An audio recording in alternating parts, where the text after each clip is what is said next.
Sorry.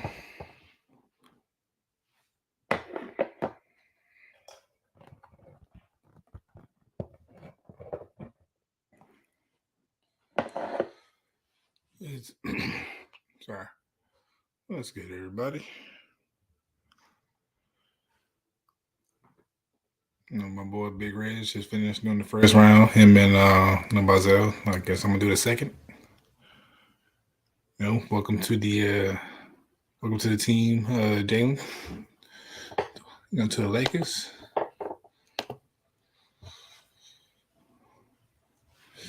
I don't know. Second round, will we find another Jokic player?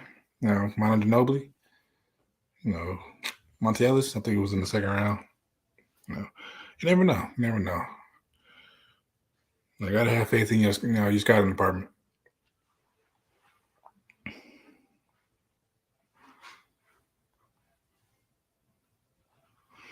I say Lakers got pick number 40, so that's why I'm excited. Somewhat excited by the second round. We have done well in the second round when we had or kept the pick. In later or past drafts, Vika Zubac, the shooting guard, I can't pronounce. Mikhailuk. Even though he didn't stay with us, I know he would have been no decent shooter. But we eventually found Cole Strider, so they're kind of like the same. Have the same game. So actually, let me double check on that. Like, when's the last time we had a second round pick? Who do we pick?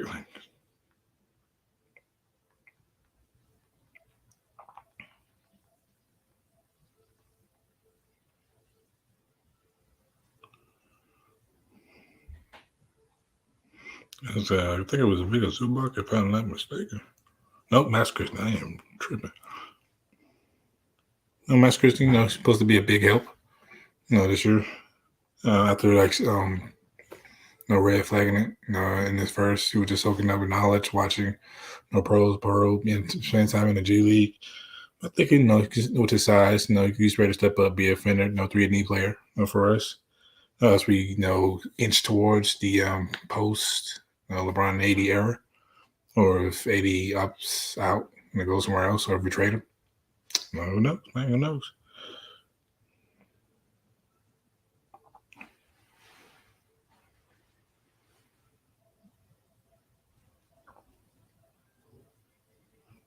So last player we picked in the second round, Max Christie. So he hasn't really done much on the NBA, playing time, but in the G League he was no solid. Then before that, it was Mikhailuk. Yep, 2016, Vika Zubac. Yep. So.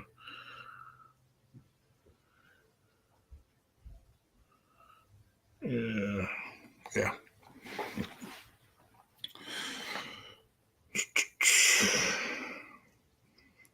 Most of the time, we're just going to spend the weight on the picks. You can't really hear the audio, copyright, and all that jazz, yada, yada, yada. And James, I'm going to say Najee goes to the Hornets. Okay, Hornets make some picks. I personally think the Hornets should have selected Scoot Henderson with their pick, but Brandon Miller's not bad. It was good, man. Come on, get up on here. Come on, I know you getting something to eat, but whenever you're free, get up on unless you get busy. Dang, I forgot today's Thursday, so people still got work tomorrow.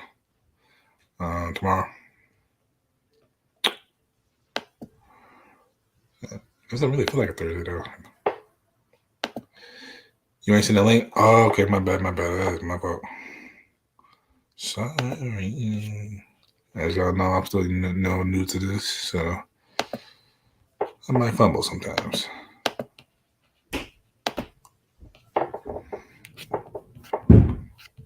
I don't know what my wife is doing upstairs.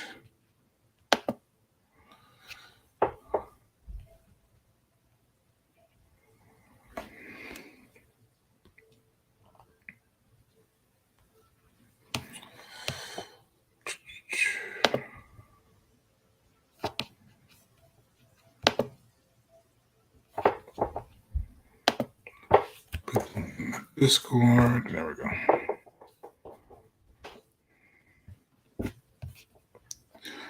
All right, B. I put it in the group. So if anybody want to jump in, if they're not asleep or doing other stuff, I know. In there. Yo. Yeah. That's why I didn't even realize that my YouTube was like, yeah, Jada6 is live. I was like, dang, I thought he was going to send me the link so I could join him. My bad. Yeah, my bad. No, yeah, you the first person actually I ever sent the link to because nobody really like comes up here. So I was looking like, how I do that? I'm like, oh, that's what they invite us for. Gotcha. Well, I mean, it's easier to direct messages because, in the Discord, anybody can click it. That's what I'm saying. Like, anybody can hop on. I mean, I don't think anybody's gonna click on it because everybody's pretty much, you just leave playing Stardew Valley, Brian is reading. Like nobody really care about that second round. I understand. I understand. Yeah, so we got to worry about those unsavory characters. Yeah. Like I said, we always find I'm interested in seeing who the Lakers, traded their pick. They traded up in the second round. So who do we have in mind? But there might be no Jokic type player. There might be another Manu, another Monte Ellis. So dang, I ain't heard Monte Ellis in a brick. Another wasn't that Chris Middleton? He was I want to see the second round. Yeah, so, I think he was second round. Yeah, so he put the work in, got paid, All-Star, champion. So you never know, man. They call him the short KD. He don't get buckets like that now. I mean, when he's on though. No, when he's on, but KD's on consistently though. So that's why I think he's a small KD. But then again, KD does the same left, right, pull up. Right, he left, right to get you off balance, and all of a sudden, next thing you know, he's in the sky, and it's too late to block the shot. So you can't block. Once you get the elbow squared up, it's over. Like, just sit down. Right, it's like, can you miss this one just for me? Because I know my hand doesn't matter. Like, well, you got Wembanyama. He could be tall enough to kind of affect KD's shots a little bit. We'll see. And just because you got height, don't mean you got the skill. So I said Mike could. I mean, he got to be at least next to him or in front of him to for KD to even care. But I mean, if KD raised up too quick, it ain't gonna matter. Exactly. Actually, I think I still remember when back he was still on the Thunder. He was playing the Thunder Grizzly. I want to say in the playoffs or regular season game. He was in the corner. He had no room, and Marcus Gasol was like literally all in his face, stretching out, trying to block him. And he still got it off. So I'm like, dang.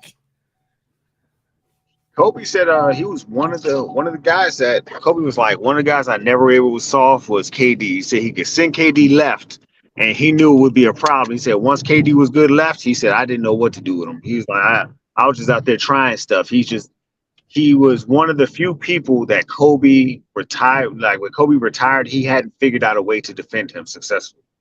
As I said, yeah, because one thing KD is, he's what's the one word? Basketball savant. Yeah. I'm saying that right. Yeah, walking bucket. And like he has no kids that we know of. He has no girl that we know of. He just hoops. That's literally his life.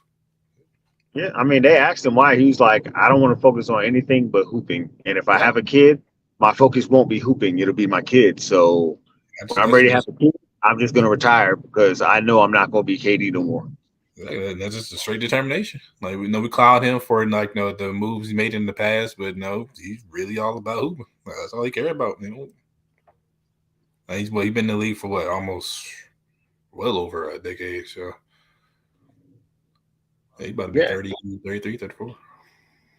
Wasn't he the last person that Seattle drafted? No, I think the last first round Seattle drafted was what is that boy's name that everybody makes fun of? Oh, it was Westbrook, but Westbrook actually never played as a Seattle Supersonic. Yeah, because I think they're into the transition during that year. So I never seen Westbrook in the Supersonic jersey. That would have been fire though. I mean, I think they had a throwback jersey there of Westbrook because the team still existed, whatnot. Yeah.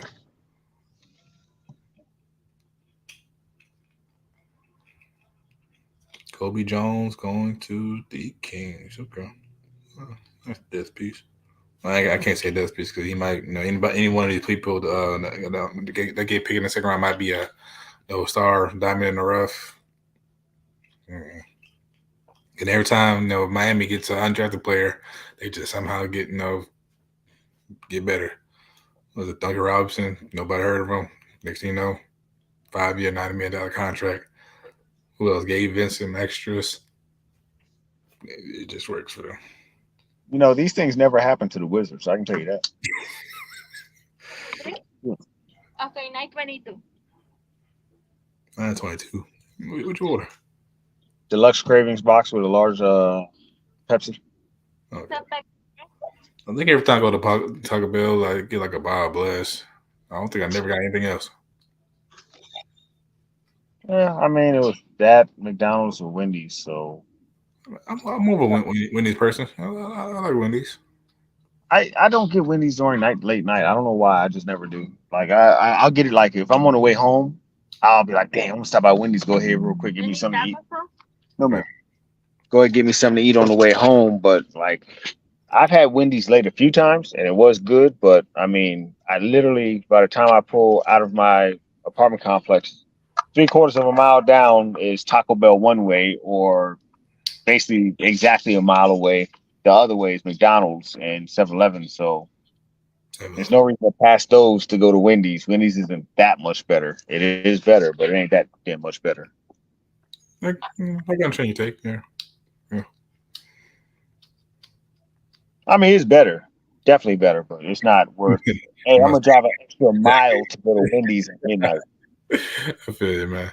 I think back when I was in college, I always got the loaded grillers because one, I was broke, and two, they were pretty good. Like the bean and cheese burritos, that was on the dollar or the dollar menu they had. Yeah, Taco Bell changed them to the quesaritos. Is what they started calling them, and they actually have nice. Thank you. Thank you, man. It's been a minute since I've been there. I don't even know what's on that menu anymore. Now, when I lived in the other part of Wheaton, the Wendy's was the closest, so I always went to Wendy's. I mean, I go to McDonald's if my mom wanted McDonald's, but Wendy's was at that point. Wendy's was the closest, so me and Wendy's late night we was best of friends. But I always got burgers. I never got their what do you call those? I never got their fries, the salads, their fries, side salads, all that weird stuff. I never got any of that stuff. The Frosties but I did always got. This is nice. I mean, nothing to bleed mine, but it's there. Yeah, I get burgers and Frosties. Sometimes chicken sandwich or nuggets, but those little side menu things. Oh no, y'all keep all that. Yeah. Y'all thought I was getting that, yo. I mean, they're flavored. Is it lemonade? The flavored lemonade or teas are pretty decent, man. Yeah. Different. Thank you. Long as you Dummy, hurry up! I'm stepping. Long as you get one. Long as you get one of the ones that actually in it.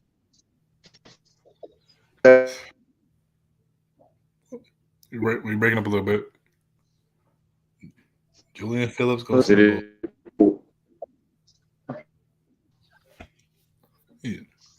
he all right?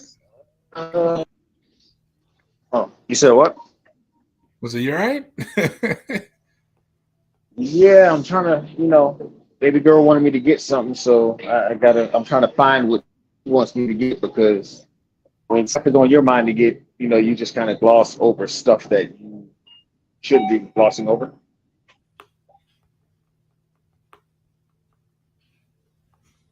Especially how that goes.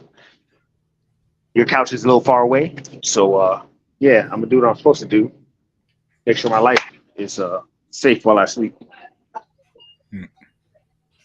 And of course, everybody wants to walk in this 7-Eleven.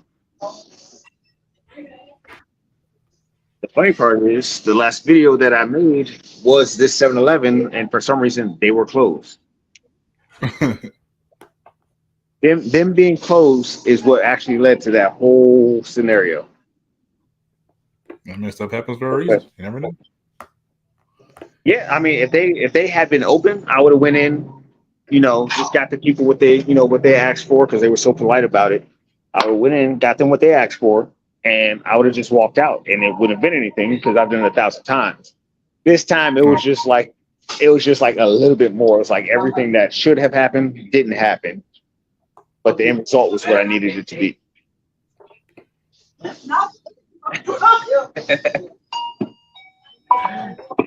I'm gonna mute this mic because that thing's.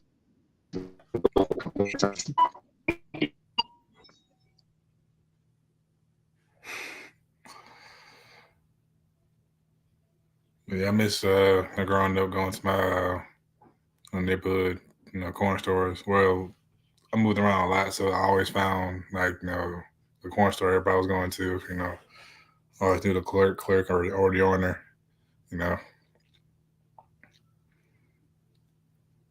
Good people, all good people. Every time I would come back in town, they still remember me. So I always find you a good corner store. Make friends with the clerk. Good times, good times.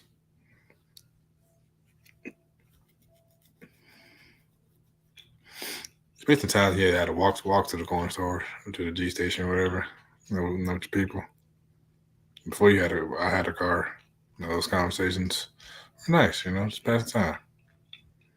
You were walking, it was kind of far, but you didn't really care because you with your homies.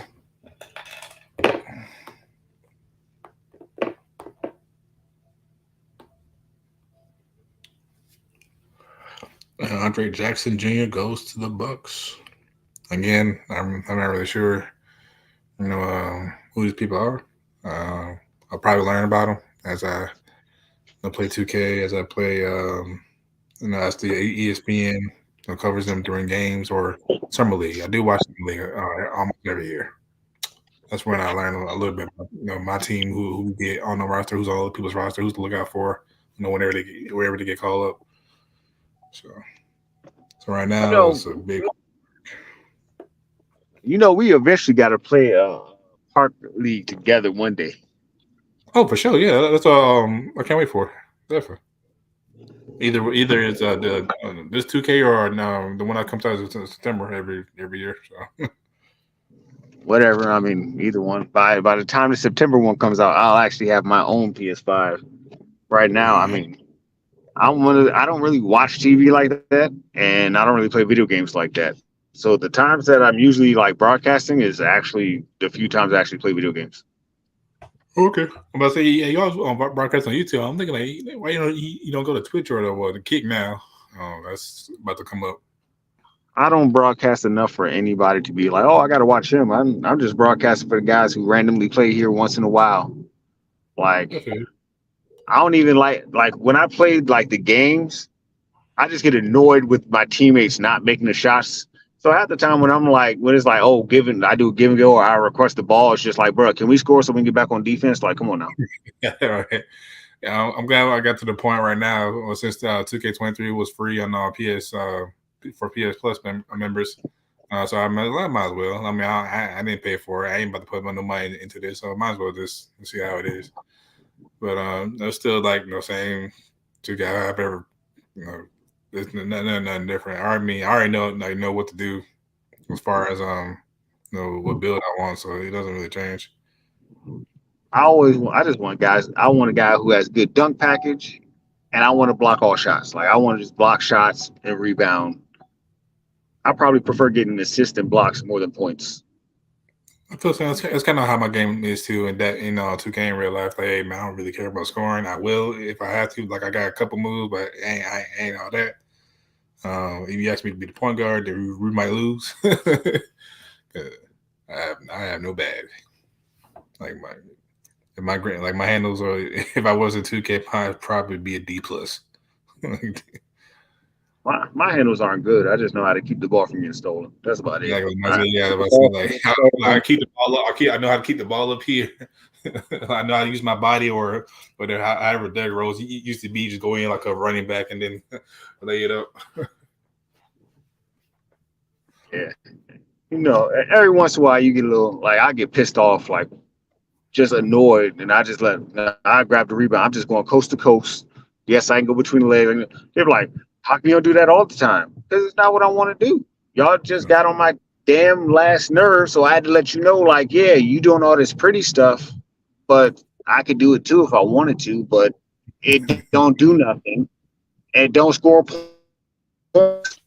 I sound like this guy. I sound like a guy born in the '60s. Like y'all doing all these crossovers. I'm just getting to the hoop. Like I don't like. You sound like you're 50, but you're not older than any of us.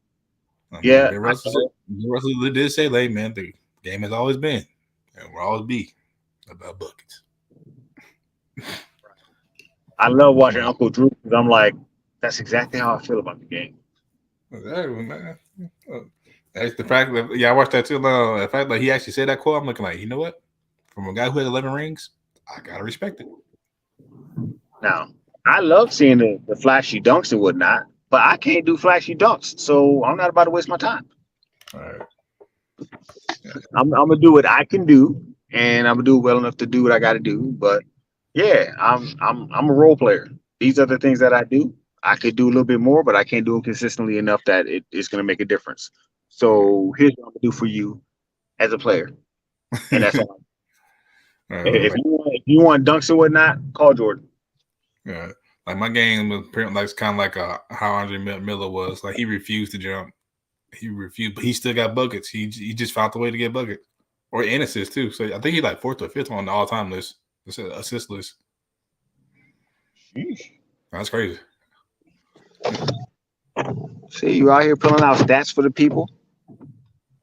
Well, I love basketball, man. I mean, it just comes natural. I mean, I ain't fair. I mean, I'm not fair with it, but I know. I'll name some players that people forgot about. Big Reg, what is good with you? Hope everything's good at the house. Thank you for UMB for doing the first round. We're just chatting up. So Reg ran off on us. We ain't gonna say nothing about it though. We live on my channel. I mean, pretty much ain't nobody really, up and around this time or caring right now. Everybody pretty much fell asleep or doing whatever. I forgot tomorrow's Friday. I thought today doesn't feel like Thursday though. Reg dipped out on his own stream, left us standing there. I mean, he could at least didn't know the proper outro, but he just said, "Look, you know what Scooby do? They say, hey, can somebody volunteer?" And everybody stepped back, and Scooby and Shaggy just looking like, what happened? Yeah, always dog. Well, no pun intended. It's always dogging them too, though. For real. I know they get tired of it. The funny part was everybody be like, why would Shaggy eat Scooby snacks? Like, if you watch the show, Scooby snacks actually were who was it? Fred who was rich? Which Scooby Doo are you talking about? There's been so many versions. No, it was even the original version. One of them comes from a rich family. I think it's Fred comes from a rich family. Either Fred or Daphne. Well, I know over time it's Fred and Daphne. They're kind of Right. from a rich family. One of them comes from a rich family, and their butler actually made these like little snacks, and Scooby went ballistic for these joints, and they just started calling them Scooby snacks, but they're actually human made, like special human made biscuits. Them really? Yeah, everybody always thought, he's like, why would Shaggy eat dog food? And it was like when it was the version when they were kids. One of them had a butler and a chef and all that. The family was rich, and they just happened to make these damn biscuits. Scooby got a hold of them, and it was a wrap. I'm saying when you say kids, like I think they're all teenagers. But I'm saying like they're all teenagers. I think there was one when there actually were kids. Yeah, Scooby Doo. I think it's Scooby Doo Mysteries or something like that. It was like the prequel to when Red Herring was around. The one that had Red Herring when they were kids. Okay. One of them was rich, and the butler or chef made these biscuits. Scooby got one. He went crazy, and they just started using them to bribe him to do stuff. But they're actually human food that were just made, and people are like, why would Shaggy eat dog food? It's like, no, they're biscuits. Just like you eat biscotti or what are those other cookies that like butter cookies? They were actual human biscuits. Just hey, we need Scooby to do something. Hey, I got a biscuit, Scoob. What you trying to do? I got 3, I got 5, I got 7. Like they came to him like he was a crackhead. Actually, like, oh man, I got this peanut butter. You know what you gonna do? I'm like, come on, bro, man. But I know like a couple of episodes, like they were like they're well aware, like, hey man, how come we always debate, or how come it's never Daphne or you, Fred, or Velma, and they all give some weak excuse.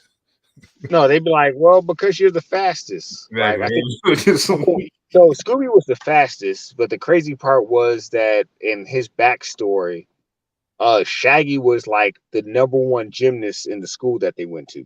Really? Hey man, So that's how they always had him doing all these backflips and this, that, and the third. Like, doing like pull off of the what is it, the crossbar that gymnasts use, doing like flips off the crossbar to get away from the ghost and stuff like that. So like he was supposed to be a gymnast, and of course the dog is faster than a human. So it was pretty much like, you guys are the perfect decoys. You can jump over or through everything, and he can just run fast. I think Shaggy was a ventriloquist also. Like it's just all types of weird stuff that pretty much just equipped them to be the utility knife of the whole show. Yeah, but I always thought like Shaggy and Scooby can run like an impossible or fictional or not fictional the 3 or 4 flat. They always running for. Man, they was running the 3940 in that joint. Exactly. Well, this any type of monster. I am now. Right. When the ground can't even keep up. Fred, Scooby, Shaggy over here. I'm like, well, all you got to do is wait behind and pull some rope or whatever. I'm like, man, we do all the real work around here. I think Lakers pick coming up next. And this pick been traded by it was the Nuggets originally. Then we went to the Pacers. Then went to the Thunder. Then went to the Magic. Now it goes to us. That's the Chris Paul pick. It just get passed around. Look, Chris Paul was just on the pivot 2 weeks ago, and they're like, "How come you always get traded?" He was like, that's just how it is, and this and the third. And he's like, "But I think this off season we're gonna do good and whatnot." XYZ talking about him being on the Suns. Now he on the Wizards. Now he went to he went to the Wizards and now the Warriors. Mm-hmm. No, now Chris Paul is one of the better point guards with me growing up. And actually, when he was with New Orleans, I was actually living in New Orleans, and I got a chance to like shake his hand and talk to him. Back when he was in his prime. But he just went ever since he went to the Clippers. Whenever the team needs him, injury, hand, knee, wrist. I'm like, yo. It's like I honestly think actually that year when I thought the Rockets was gonna beat the Warriors, they came up cold like Game 7. Everybody forgot how to shoot. So I don't know, but he still is gonna be a Hall of Famer. I want him to see him at least get one ring, or him Melo get a ring. So looks like that ain't gonna happen. Unless the Warriors is Steph and Clay just go retro.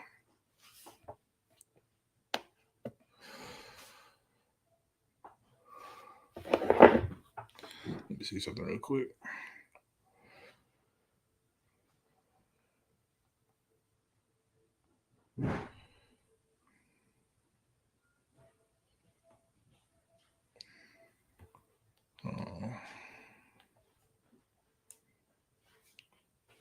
Who did the Lakers want to pick?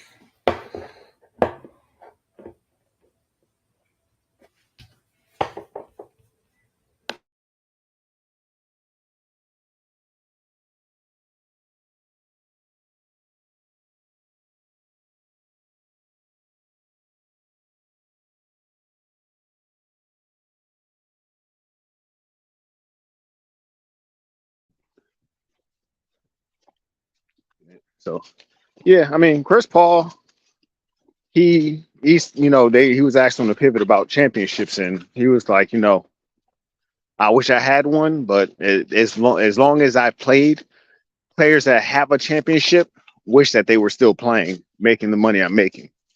So it's a give or take. Yeah, because wasn't he due like for like something in the 30 millions? Who are the Lakers picking right now? Come on. I mean, as long as Chris Paul has played, he's probably made on the court as much as Shaq has made. I agree. I mean, I don't know the numbers. That's more Rodney's department. Harden, the choke master. Yeah. I still remember that on the year that Manu Ginobili came up and blocked him from behind. I'm like, you let this old man do you like this?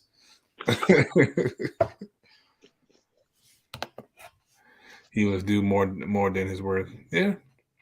Back when he still had in his prime, that had no potential. No. I still can't believe that Lob City didn't win nothing.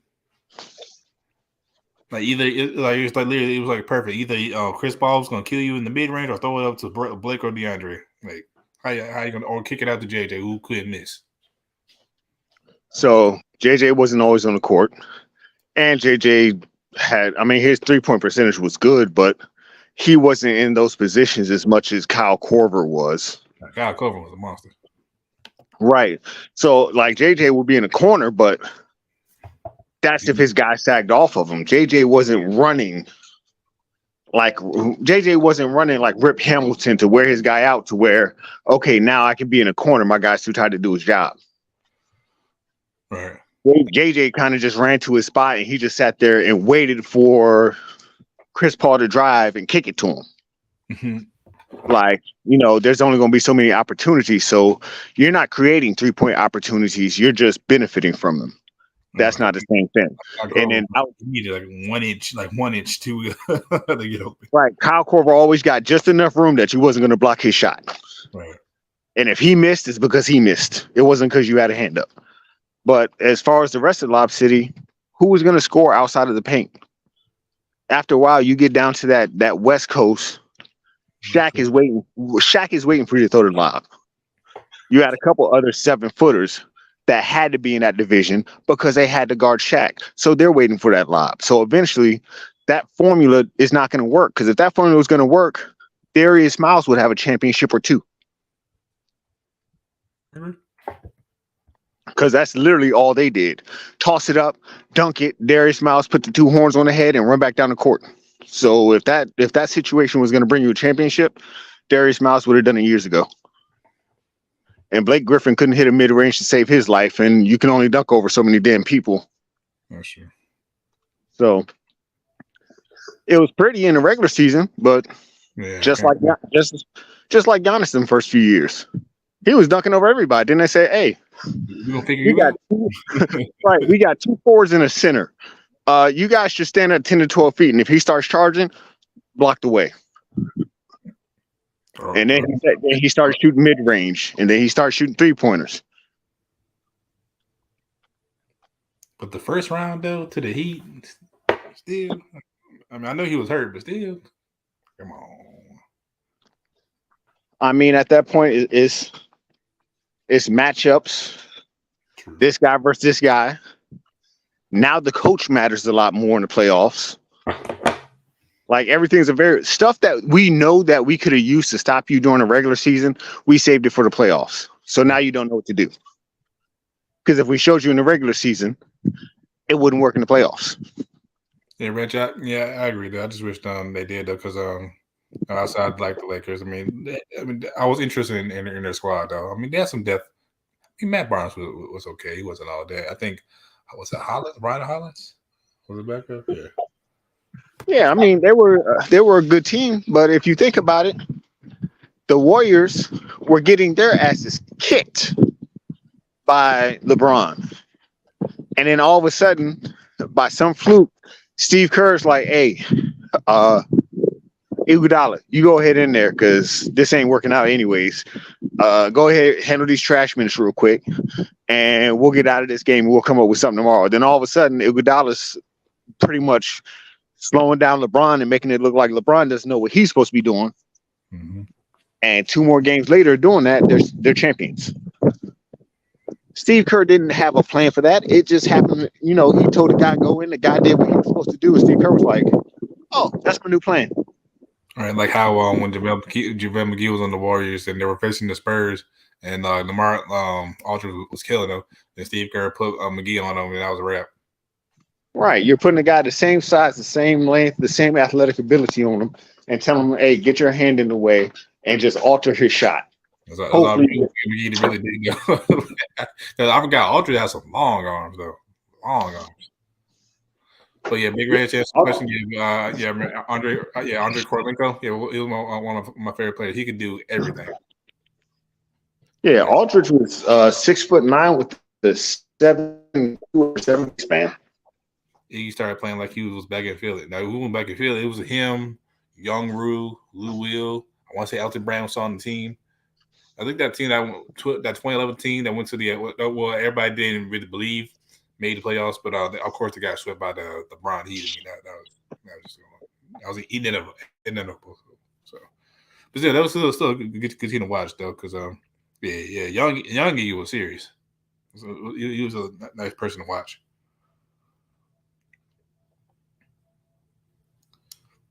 Oh yeah, that one year he went to the Nuggets. That was a decent squad too. Yeah. But yeah, when I just wish Lou Will can always get you buckets. You know, one of my favorite 6-man to watch. When he was on the Lakers, I wish we would have kept him, but you know, of course that happened. That didn't happen.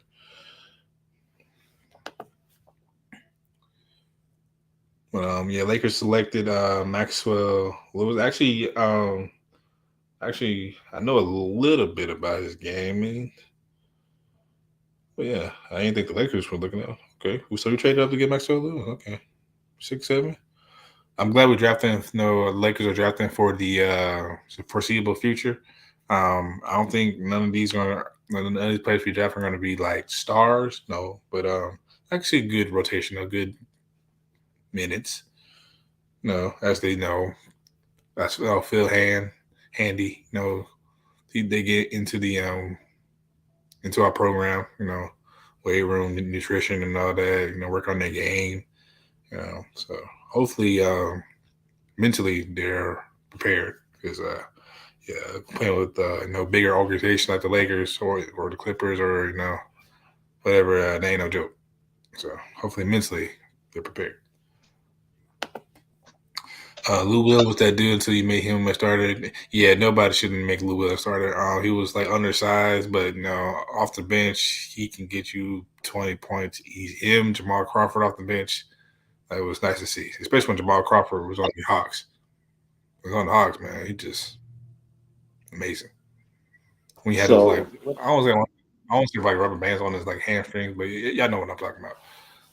So those players that are like that, their thing is some, I guess, tacticians, you should say. So you let them come off the bench, they get to see what's going on in the game, and they know how to play based on how the other team's playing. But when you start them from nothing, like they don't have that time to get into the flow of the game, and it just completely throws off what they're trying to do. Like how Manu, we all knew Manu was a starter, but as he got older, he realized like, all right, I need to come off. I'm willing to come off the bench. Then, we still see like benches. Manu hitting clutch left-handed threes, crazy layups with his left hand. His Euro step still disgusting. Taking the cameraman out. So, but yeah, believe when I say I believe in having depth. That 6-man is very important. Very important. Because some nights the starters are not gonna, do their thing. So of course, the 6-man, maybe 7th, 8th in the rotation might step up. So having a good bench, like how the Warriors did in when they won their first one in 2015. In 2015, Leonardo Barbosa, if I remember him, Sean Livingston, 6'7" point guard. His midi, his post game was crazy. Something they needed. Was David Lee on that team? I think David Lee was that team. He was still a good backup power forward center. throwback. I don't think he really shot the three that much, but his footwork in the paint was still nice.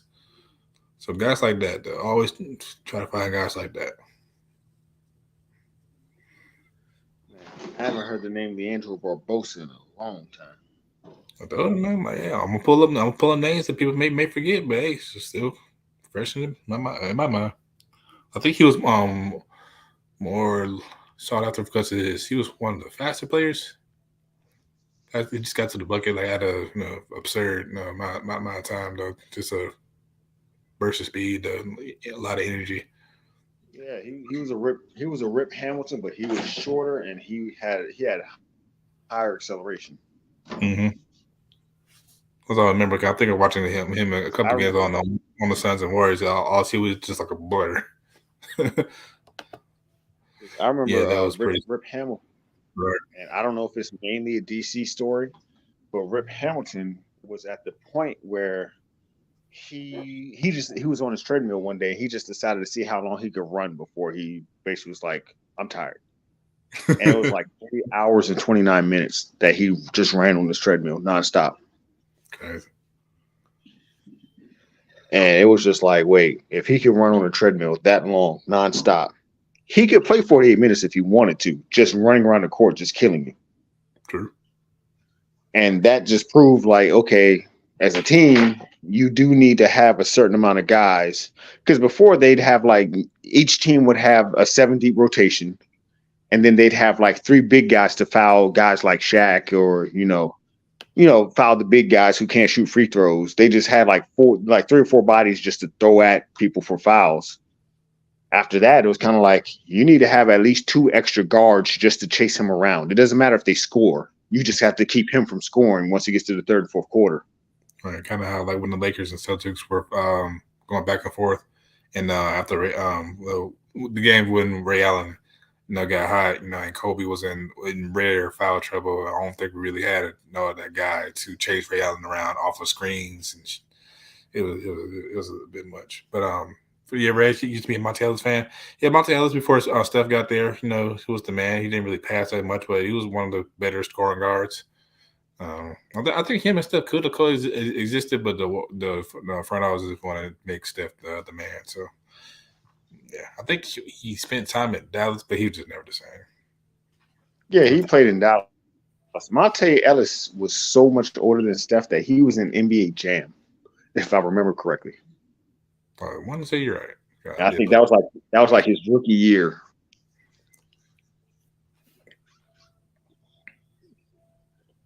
I don't even know what he's doing now. It's been a while. I don't know. He might be one of them personal coaches somewhere, or he just made enough money where he's like, "Look, I'm good." Exactly, man. Some people really just some people honestly just live out the endorsements and just make smart business decisions.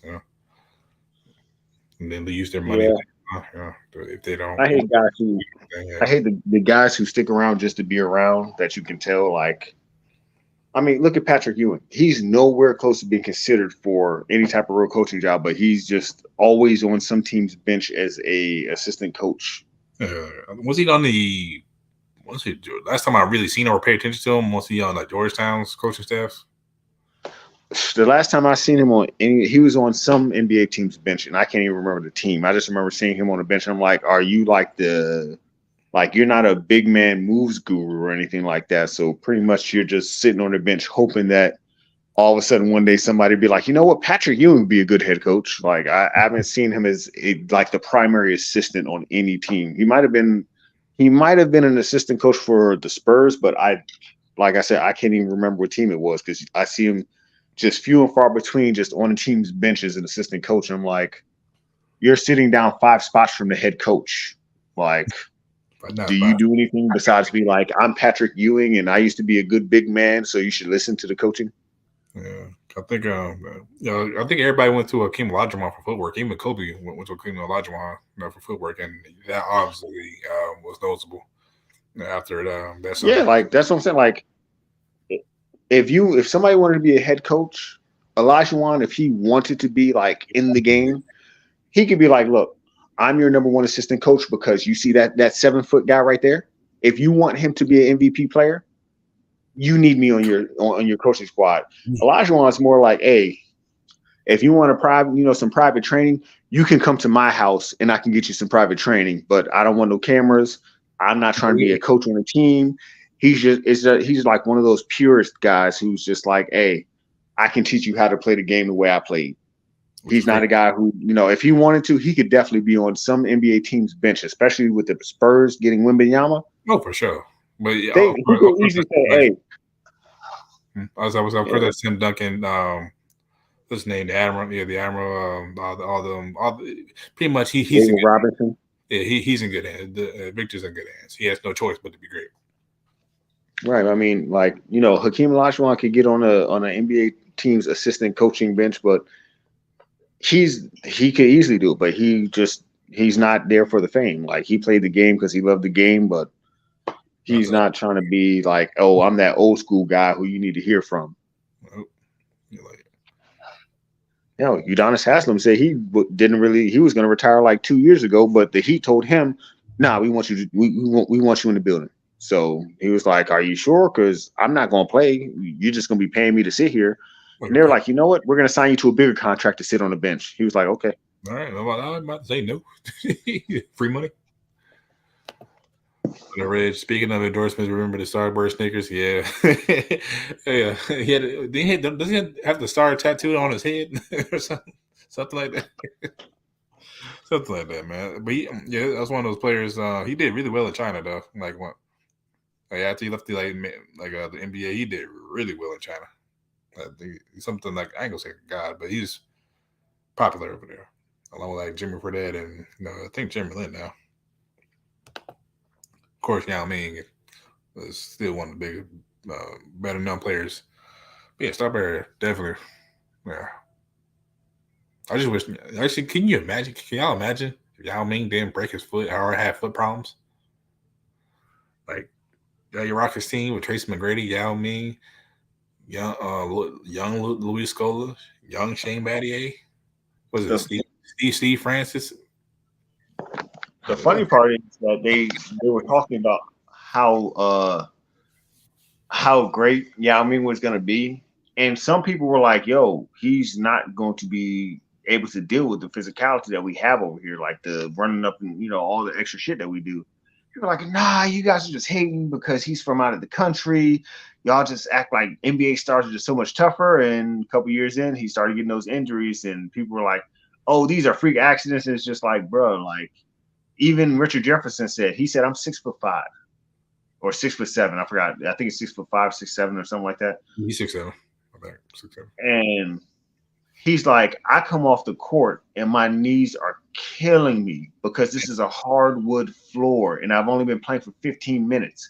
This guy's 7'6", running up and down the court for 15 minutes, and he's a starter. So he's playing 27 to 33 minutes a game. You think his knees ain't killing him if my knees are killing me?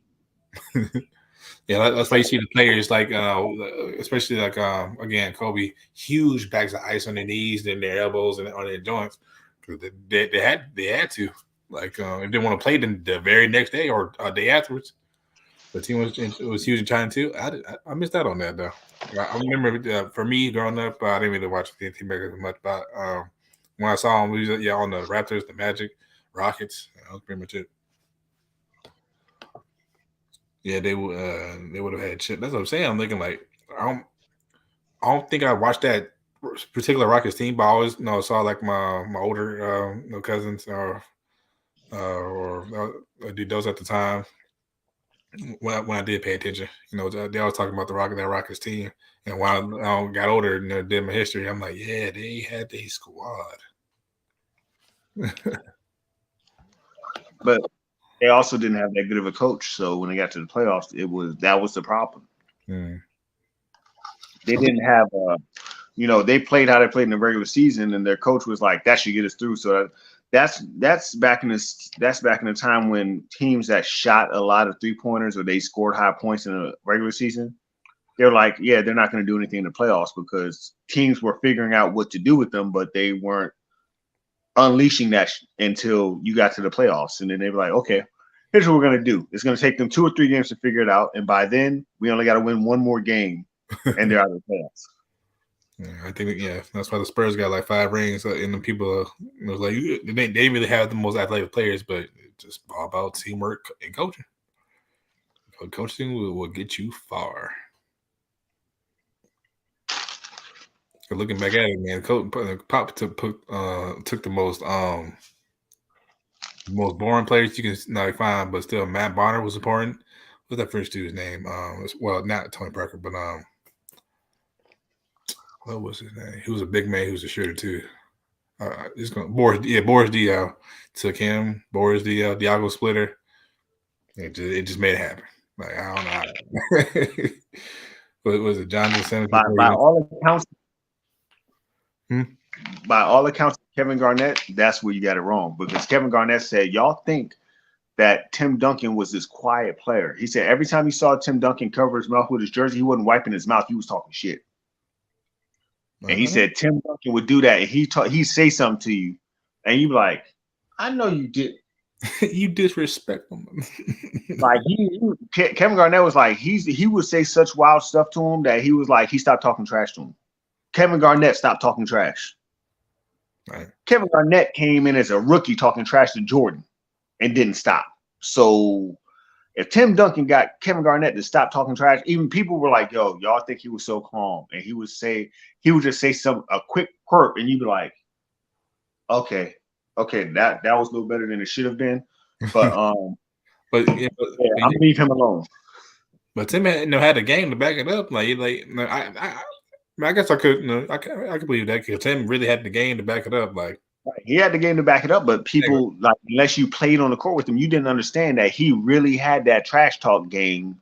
Like I think somebody asked like, whose trash talk surprised you the most? And like 10 players in a row said Tim Duncan, and I'm like, because his voice, like when I first heard him talk, like his voice does not match his body. To me, his voice really does not match his body. So I can't, now that I'm thinking about it, I can't really imagine him like what that voice, like what he could be saying.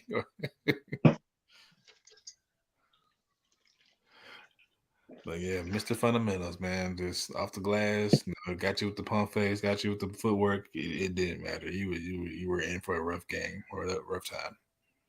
And Duncan played some of the best big man I've ever seen. So.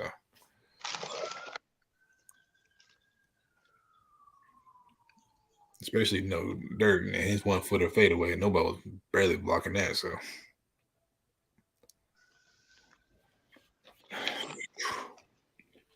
yeah, Dirk was slightly a cheat code, but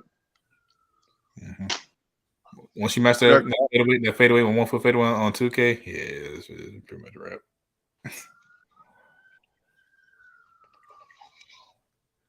And he can do it all over either shoulder though, so it was crazy. And he had a footwork too. So even if you thought he was gonna do the fadeaway all the time, nope. Pivot, up and under, pivot. But yeah, that's one thing that did blow me. And so my favorite player is Hakeem Olajuwon. I don't care about Michael Jordan. Like when Jordan retired, I still watch basketball. When Olajuwon retired, I stopped watching basketball. I didn't even play basketball for like a year. Like I was blown. That Rajon Rondo thing where he kind of goes up, goes under, and then throws his arm and goes around. Oh yeah. That's Olajuwon's move that he did to David Robinson. Everybody's like, "Oh, the Rondo layup." I'm like, if you say the Rondo layup one more time, I'm gonna smack the smoke out you. Yeah, well, I didn't watch that full, but watch clips of that. Yeah, him going like up, around, up and under. He got you there. I think another. Speaking of big man, big with good footwork, I think Al Jefferson was. I remember him. Yeah, like he was so unathletic, but his footwork was crazy.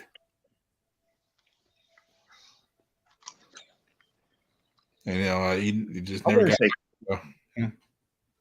I wouldn't say crazy. It was very deliberate, but he didn't. His feet weren't fast. He just was very. He was very precise slow with where he took his steps. Mm-hmm. Like he wasted like really wasted movement. He is what Doncic is now. He made his moves when he didn't try to outplay his natural speed. He didn't try to overdo what he could do. He did what he could do at the speed that he could do it most effectively, and he just kept it at that. And that's what they say about Luka now. Oh, he's deceptively slow. No, he does things at it's like if you take Tyreek Hill, Mm-hmm. we know he's faster than Hill. True. But if you take Justin Jefferson, who is not faster than Hill, but Tyreek Hill runs up and does his comeback, he has to take 3 steps to slow down. But he gets away with it because you have to stay 5 steps off of him so he doesn't pass you. Justin Jefferson, he is fast, but he's not super fast compared to anybody else. He puts 1 foot in the ground and he comes back to the ball. So you're not going to be able to do it because you play 2 steps off. He takes 1 step and comes back. You're already 3 steps away. And it's literally the same thing. If I can take 1 step, stop and turn, I can run a back shoulder fade 100 times. There's nothing you can do about it except for try to jump it. And it's going to be the one time we do a pump and go. And it's a wrap. Mm-hmm. It is literally the exact same thing. If I put my feet where I need to be, even if you're right here, I know what I'm trying to do. You're guessing what I'm trying to do. And if in 5 steps you don't get all 5 steps correctly, 80% means I scored 2 points. Yeah. That's right. For me, I always like no technicians, either in football or basketball or in regular sport. Because like I said, like while watching, growing up watching Larry Fitzgerald play wide receiver again. Like as he got older, I wasn't the athletic, but he always he always like knew how to find the hole, how to get a first down, and he rarely dropped the ball. So I'm like, I remember I was in basic training. I was arguing with this dude, and he said like, yeah, I asked everybody, when doing our leisure time, and they like, who's the best wide receiver in the game right now? And like back then, Antonio Brown, like he was going off. I'm like, I thought about it. I'm thinking like my receiver. I'm thinking like Larry Fitzgerald. Around that time, he still still talked about, still had. I think to me, he still had like the best hands. Like he doesn't really have the stats. But like, like when have you ever seen or somebody talk about like Larry Fitzgerald dropping the ball? Like, yeah, he be, got the touchdowns, he's burning people, yada yada. But Larry could, do that, but that's not his game. Like, he's actually like like wide receiver, Like he's your receiver's favorite wide receiver. And I'm just sad that Larry Fitzgerald should have won a ring that. But yeah, or how Cooper Kupp was when he won the triple crown. Yeah, not deceptively fast, but he just knows how to get open. Double, triple coverage don't matter. And So for me, when I look at wide receivers and I say, "Oh, who's the best wide receiver?" How many targets does he have? How many catches does he have? Because Cooper Kupp, yes, he did have 115 catches. That's crazy that year. Yeah. But he was thrown to 170 something times. So if you're telling me over 17 games, I'm getting 10 targets, then 10 to 15 targets in a game. Not to mention, running end arounds and stuff like that. He's being force fed the ball. Sometimes it's trying to force the ball. Like, okay, it's him and this guy. Overthrow it 3 yards. If Cooper gets it, cool. If not, then it just goes down to incompletion. Yeah, well, maybe Matt Stafford it just seemed like Matt Stafford just refused to throw to anybody else. Matt Stafford threw it to whoever the hell was open. Cooper. Pretty much. Right. But even when he's not open, they're throwing him the ball. They treat Cooper Kupp like he's Calvin Johnson. No, they should not. I mean, as far as them force feeding him the ball. All right, but Calvin Johnson, like he could burn you, out muscle you. Oh shit, range. Great show, fellas. I gotta get up in 3 hours. Oh Lord, yeah, you should have been asleep. Jesus, have a blessed night and hold it down for us all. Yeah, appreciate it, man. Like I said, I know I didn't go live last week. I was dealing with some stuff, but I said, but this week I was like, yeah, let me do something. Oh shoot, no problem. I just like messing with y'all. They'll be like, "Hey, B, go live." I dropped 4 videos this week. Why I gotta go live? I'm saying like me, like to us, we know you like you the video person. And me, Reg, I mean, Reg does his shorts, and I think that he did a video too.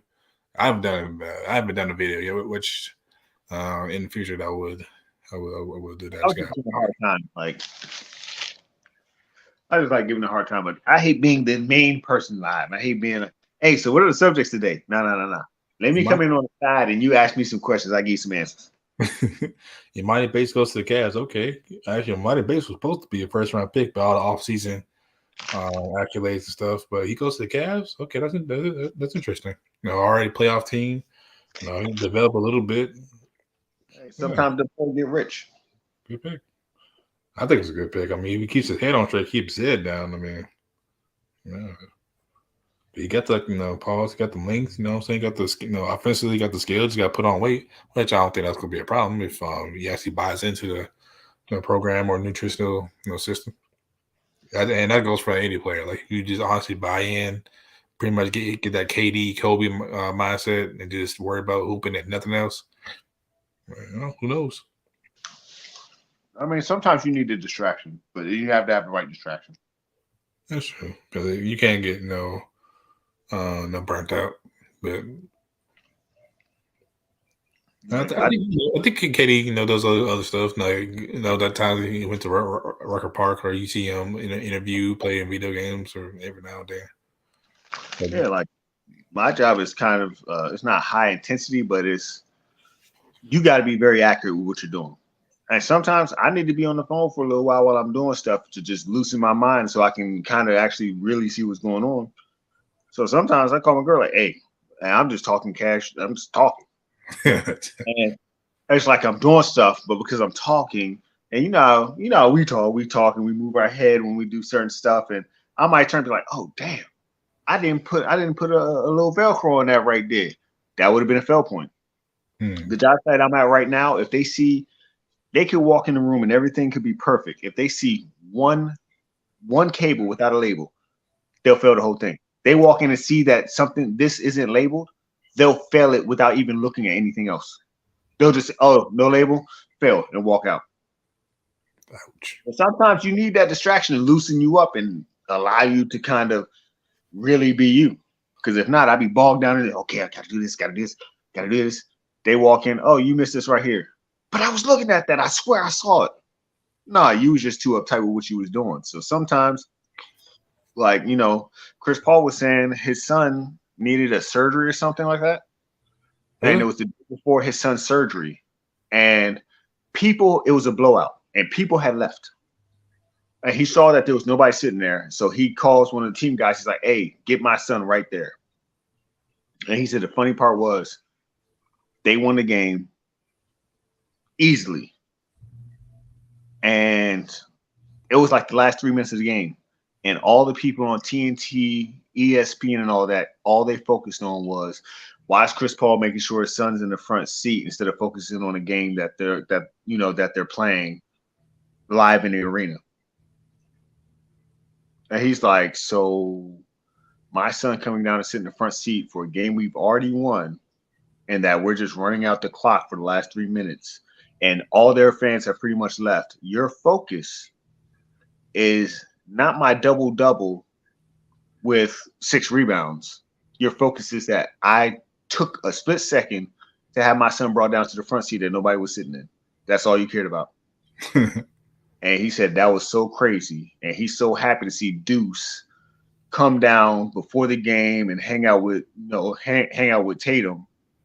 And nobody says anything about it because he thought that was the craziest moment. He had a dad moment as an NBA player and got vilified for it for no reason. It had no effect on the game. Game was over, well in hand. All right.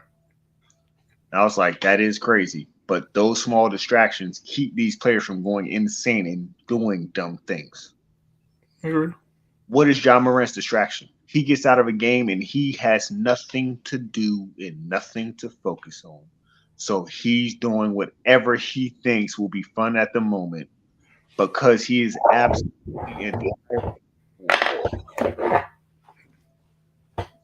You have a posse around when you know you're going to be bored. your posse is supposed to keep life entertaining because what you do is mundane and boring to you. So outside of training all day and then going to games and then going to practice, what do we know that Ja Morant likes to do besides hang out with the boys? If he had something to actually focus on, if he had a business to focus on, or just something. I mean, I think the business opportunities, will come. That's all. I mean, it'll come, but he needs to distract himself with something positive. And sometimes, we all say, "Oh, if you just focus on basketball, you just focus on basketball. You focus on it till you get tired of it." And now it's become a job. So now it's anything to relieve that job. I mean, I guess that makes, that's why you see like players like Kyle Murray or what's his name? He's on the Knicks right now. Brunson? No, not Brunson, the other one. I know. Josh Hart. You see Josh Hart playing Fortnite or Call of Duty. But then again, when they get on the court, they're playing the role. They're doing their job. Because Josh Hart, one of the better rebounding, guards, can still drop you, give you 10, 15 points. And then you see him, sometimes, catch him, streaming or doing whatever. People are like, oh, why playing Fortnite? You should be playing basketball. I'm looking like, hey, he's doing his job on the court. So, for me, it's just so many people. Oh, if you didn't play Fortnite for 2 hours a day, then you would play harder. Okay, here's what happens. I'm saying like those players that know what gets them going, they do play hard. Like the job for Josh Hart, like no, you don't really hear about a guard getting like 10, 11 rebounds. You just don't. But that's his skill set. Like he goes, he just knows how to get the ball. I ain't gonna say Dennis Robin knows the exact math of it, but it's hard to get rebounds over guys that I think Josh Hart's 6'4", 6'5". But guys that's 6'10", 6'11", that should be getting the ball over him, they don't. He's always in the right place at the right time. And then sometimes he gets a few layups where the ball just really bounces. He just happen to be in the right spot. But majority, he's flying. He makes sure that he's not boxed out. He's flying to actually get the ball while everybody just open it. Looking at it with their mouth wide open. So, have you ever heard the story about Dennis Rodman? How he does his offensive rebounding? I watched the documentary we did with the Last Dance documentary. I was like, yeah, that's how he does it. That's crazy. Where he watches the spin of the ball when it's about to hit the rim. I'm thinking like that is insane. So what I used to do is because I'm only 5'11". I'm 6 feet if I put shoes on. But I used to play taps. Yeah. I used to literally just watch like the person when they hey Rodney, when it would come back and I would see the rotation, it would always put on it. So I could catch the ball and curve it to whatever rotation I want. Like if I throw a football, I can throw it to the left side of my body and make it curve back right. Almost like I guess you would say a screwball in pitching terms. So I would literally just curve it just against the way that against the way their hand was. A right-handed guy throwing to a left-handed guy, how wide receivers say if a left-handed quarterback throws, it spins different, so you have to hold your hands different. Mm-hmm. And I would just do stuff like that. But eventually it just got to the point where I would sometimes be playing one-hand taps with the rim just to, catch in the air, see if each time I could just tap it into the hoop, or sometimes I'd be like, I'm going to do 10 and I'm going to tap it in. And eventually you kind of, after you watch it enough times, your mind automatically does the math without you having to do anything. So if you watch it enough times, your mind will just translate it for you. Because sometimes I just jump and put my hand somewhere and the ball would hit there. And I'm like, all right, cool. And we're out on fast break. So it's just mental repetition. You don't do the math yourself. Your mind just gets used to it and does it on its own. So when I saw that, I was like, damn. So I kind of was onto something. If I wasn't only 6 foot, because my play style is definitely only a power forward, and I'm not as athletic as Charles Barkley and 4 inches shorter. So my path to the NBA was gone. Yeah. For me, I mean, I think I want to say I'm a somewhat I'm not like a great athlete, of course, but no, enough athleticism to where people would like ask me like, "How come you not playing basketball?" Yeah, yeah. I'm thinking like I just don't feel like it. Like I didn't have to drive. Though. I was more of a in high school. I was more of a I can say I was in the book. I'm not gonna say nerd, but I was more in the books, hanging with the debate team crowd, or whatever team. Like watching Yu-Gi-Oh tournaments in the library. Like I just didn't really have to drive. Like I would love watching the game, but actually putting in like a work beyond that was like, nah, I'm not doing the drills. I'm not doing the contact drills. The staying the 2 hours after practice. I'm like, nah, I'm just I nah. love to do to football, like to the point where we I probably would have done that stuff, but I did the math. We got out at 3. You went home. By 4:15, you finished your homework, and by 4:30, we were out. We were on the field picking teams. We played until it got dark. Went to homeboy's house, played some video games, went home. This is us every day. So we were getting 3.5 hours of football in a day after school. If it was summer, 1 o'clock to 7 p.m. We were playing football. We go to the little Chinese food spot, eat something real quick. We came back to play football.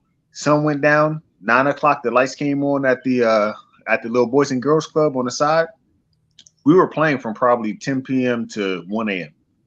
So I'm doing the math. I play one half of the ball, 30 minutes. High school only plays 11 games.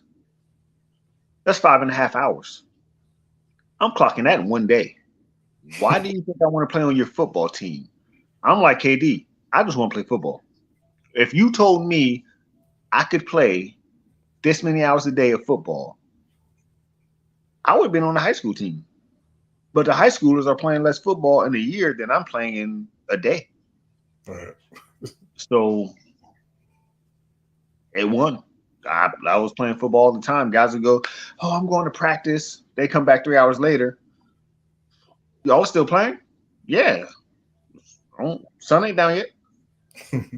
We're like, the hell? Like my OGs didn't say I had to come on. They say, "Hey man, just make sure you make it in before this time before I lock the door." I didn't even have those rules. My mom's rules. Well, my mom raised all of my siblings based on how she knew our personalities was. Mine was, you make it to school the next day, do whatever you want. But I better be in school the next day. If I didn't make it to school the next day, I had hell to pay. So I'm in school every day because as long as I'm in school and I'm doing what I'm supposed to be doing in school, I have no rules. If I say, "Hey, I'm sleeping over Sam's house," she'd be like, "Okay, cool." And if she calls school and I ain't there, or she calls school and they say, "Hey, he's here, but he did this or he's not doing this." Dun, dun, dun. They want to dun dun dun. Is boy, you know. As soon as I made the mistake, I already knew. Okay, when I get home, it's gonna be some shit. Yeah, all right, might as well prepare my skin for this build. Right, I already knew what time it was. I made it to school. I did what I was supposed to do, so I didn't have any problems. I could say, "Hey, I'm just not coming." Even if I didn't say where I was going to be, I was like, "Yeah, I'll be home tomorrow after school." Okay. Now my brother and sister would have tried that. Just, if you don't get your ass in this goddamn house by this time, I mean, she literally was. That's one thing she did. She knew exactly our personalities, how we were gonna, react to most things. Now, what we did outside the house, you can't predict, but she knew for the most part how to handle each one of us successfully. Really good. Because if not, somebody else probably would have killed me by now. Because I'm hard headed in the hell. I think for me, I think I could have. My mom could have been like that, but for me, I'm the oldest out of. I'm oldest out of 1, 2, 3, 4, 5. Yeah, I'm oldest out of 5. Back then, the fifth one wasn't born until I was about to go to basics. So pretty much, I was 1 out of 4. Anyway, still, I always had to be home to like watch my brothers. I think I could have, been around, doing, more stuff now than I already was doing. But with my mom being in the military and all, she needed somebody at the house, and of course, me having to grow up faster than others. No, I couldn't really do as much like go to like football or basketball games after school because my brother needed help with his homework or get picked up at school once I got my license. So you know, it's something it's something to think about for me. Like what could have been if I was like a single child or if my brother didn't really need as much help or attention. I actually took mine with me. Like my sister, like to this day, she does not. It's one of the things to this day it bothers her because like I would take her with me everywhere, and then it got to the point where it's like, okay, you're a girl, like you have to have female friends so y'all can do girl things because you hang out with me, you're gonna be a tomboy. Like that's just what it's gonna be. So You know, you had, and then after a while, I was like, you got to hang out with your female, and I took my brother because I'm like, you have to understand how older people are because I'm 7 years older than him. So he kind of got to okay, when you become a teenager, these are some of the things you got to deal with and whatnot. So I brought them with me to certain things so that they could be social with different people. But I could also okay, 7 o'clock, you're going home, and I'm going back out. So, it's not like, oh, you came home, you stay home. Like, okay, I'll bring him home before it gets dark so he could finish his homework and XYZ. Like right out of school, they could come hang with me. They knew where I was gonna be. So like that didn't slow me down anything at all because hey, come, you can learn how to do this or do this. And some of my friends had some of my friends had little sisters, so they could all kind of do their thing anyways. But I mean, it kind of worked out. Although they were mad at me because my brother got to a certain age, I'm like, okay, you need to hang with people your age because you need to grow up in this time. Like, you've already seen everything I need you to see as far as this part. You need to grow up with people your age now. So they got like a few years with me, and then okay, I need you to place you with people who are your age. So you know what I need you to know, but you also got to do some things to grow on your own. So me playing football and all that stuff, it never hampered. Like my friends knew, hey, one of the two of them is probably going to be with me most of the time. right. And they just had to accept that's how it was. And if you can't accept how it was, then guess what? We ain't finna be friends. Because I'm picking my family over y'all 24/7, 365. That's just life. Yeah. And yeah, I remember one time. I'm gonna hold out the details on that, like the actual details. But long story short, no, I mean, when I was I think like the first year, after I came off from college, I didn't do so well my last semester, so I had to get a job. I'm like, all right, cool. I'm more open hands on working anyway, because not my last semester in college, I wasn't focused like at all. But anyway, like my mom trusted me, to be out, late and stuff past like 1, 2, 3, whatever. I can come home anytime because I had a key. 'Cause I think I was fresh. I just had turned 19, 20, 19, 20.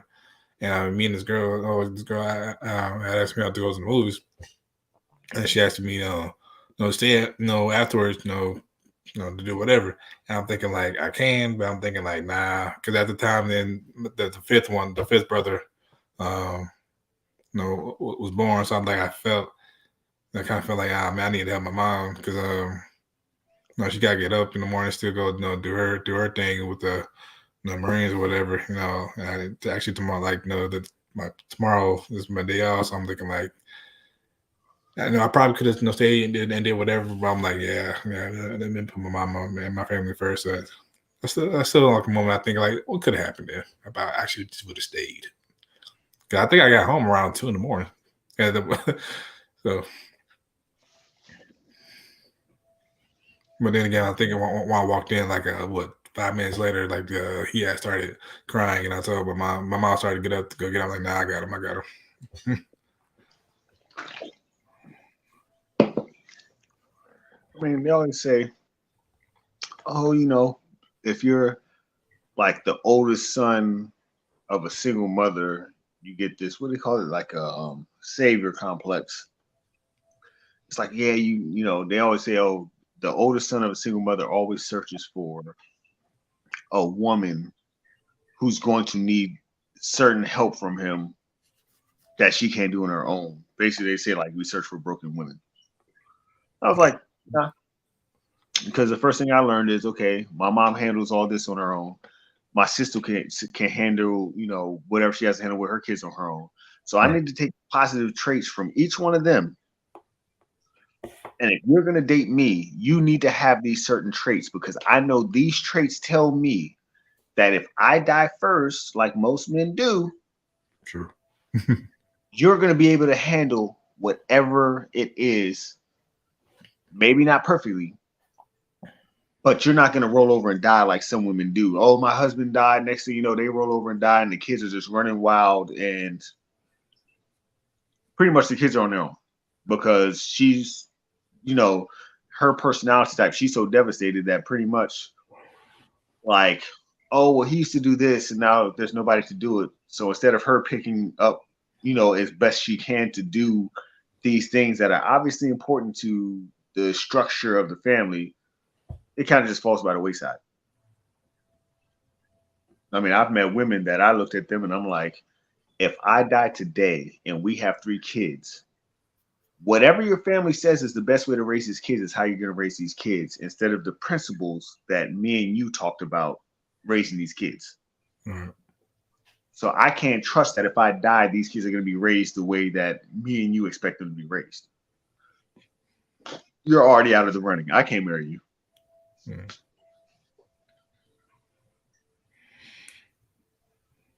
Yeah, I think I've seen some situations that, yeah, like if the dad or mom or sometimes both would pass or go to jail or whatever, that the family member, like an uncle or cousin, would do down bad, do some down bad stuff.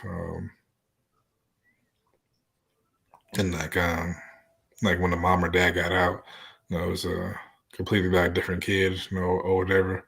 Then the whole family having beef. So yeah, it's weird. Yeah, I agree. I think actually no, my grandfather no had different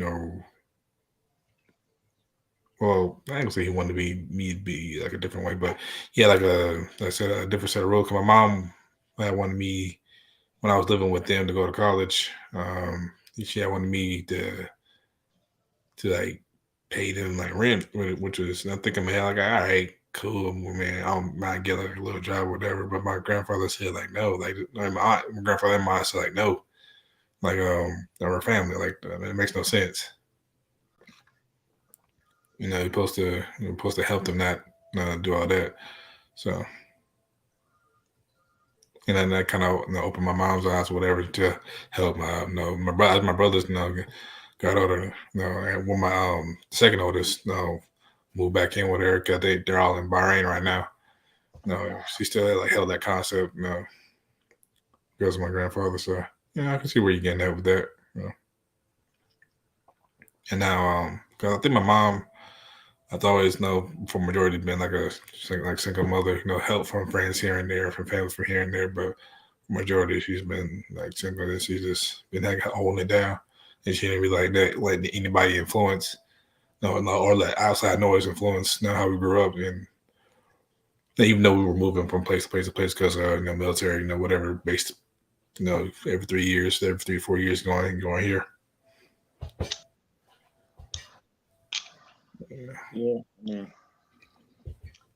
I don't know. I've always seen the different sides of like how families are constructed, and it's just like it's basically who you really follow. Like my grandfather did things a certain way, and the things that he did, pretty much, I determined a lot of relationship wise stuff based on how he did stuff. Like this man woke up, he was at work at 6:05 at the latest every fucking morning. Every morning.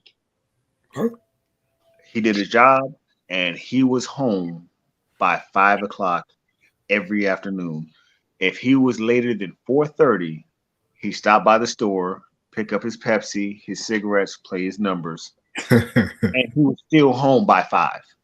If he was home after 5, the world must have stopped. Because if I looked up and it's 5 o'clock and he wasn't home, something had to be wrong. Like I trust that he was gonna get home because he was a superhero as far as I was concerned. So I knew nothing was going to happen to him. Something must happen to somebody else. Right. But he was home after 5. There was a reason he was home after 5. Like that's literally how I saw every day that I lived with him. He was gone by 6. He was back by 4:30. If he was home after 5, something was wrong. Like it was either something was wrong or he had to go to DC for something. But even on those days, I'm like, where's Dad at? Oh, he had to go to DC for something. If he wasn't home by 5, she knew why he wasn't home by 5, or it had to be traffic. If she didn't know why he was home by 5, then people were. Yeah, y'all traffic sucks. But the crazy thing was, like, he moved up here from Tennessee. She had moved up here from North Carolina. After they met, I think she has like 5 or 6 still living brothers. When they met, all of her brothers became basically his best friends. He had guys he knew at work. He had guys he knew before. But pretty much if he was like, oh, I'm going hanging out, she knew that it was with her brothers. Like, it wasn't just family. Like, her brothers became his friends. I was like, okay, that's what a family's supposed to be like. Now, did he have to be home by a certain time? No. Did he need to be home by a certain time? No. But I've worked all day, and if I'm not going to go hang out with other parts of my family, I'm usually going to be home. Sometimes he went and hung out with his friends, but he still didn't come home late. Right. So like, for me, it was always like, you don't need to be out till 2 a.m. with your friends. Like, there's a reason that you married your wife because you want to be cool. But sometimes, yeah, I might go hang out late. But we're playing video games and hanging out. We're not, if you want to be at a strip club, that's cool. But I'm not being at a strip club till 2, 3 o'clock in the morning. Like, I can't do strip clubs. Like, I don't tell many people this story, but yeah, it is. Well, I think one of the strip clubs here, I went to like one time with a coworker, and I think his supervisor. I don't know. It was weird. I almost had a panic attack. Like my chest was literally tight, and then my heart rate was going faster than normal. And but they had called me. I saw the look on my face. So I'm sit down, drink some water. Because on like one, they like financially, like they know how I am, like financially. It of course with my the shoes and everything, and like that was the first time I experienced like what a cover charge was. Like it was like $15 or $20 to get in. I was like, what? Okay, cool. Here you go. And then random people asked me to dance. I was about to have a panic attack from that because every 5 minutes, like, oh, you want to dance? You want to dance? I'm like, yo, get away from me. I'm not comfortable with all this. No, everybody else was having fun. I'm over here sitting down with breaking in a sweat because I'm seeing that everybody, giving their money or whatever. I just, got paid. And I'm thinking like my little A1C check, it was not even $1,000. So I'm thinking like, man, I gotta hang on to this. Like but yeah, I can't do it. After that, I've never been to a strip club since.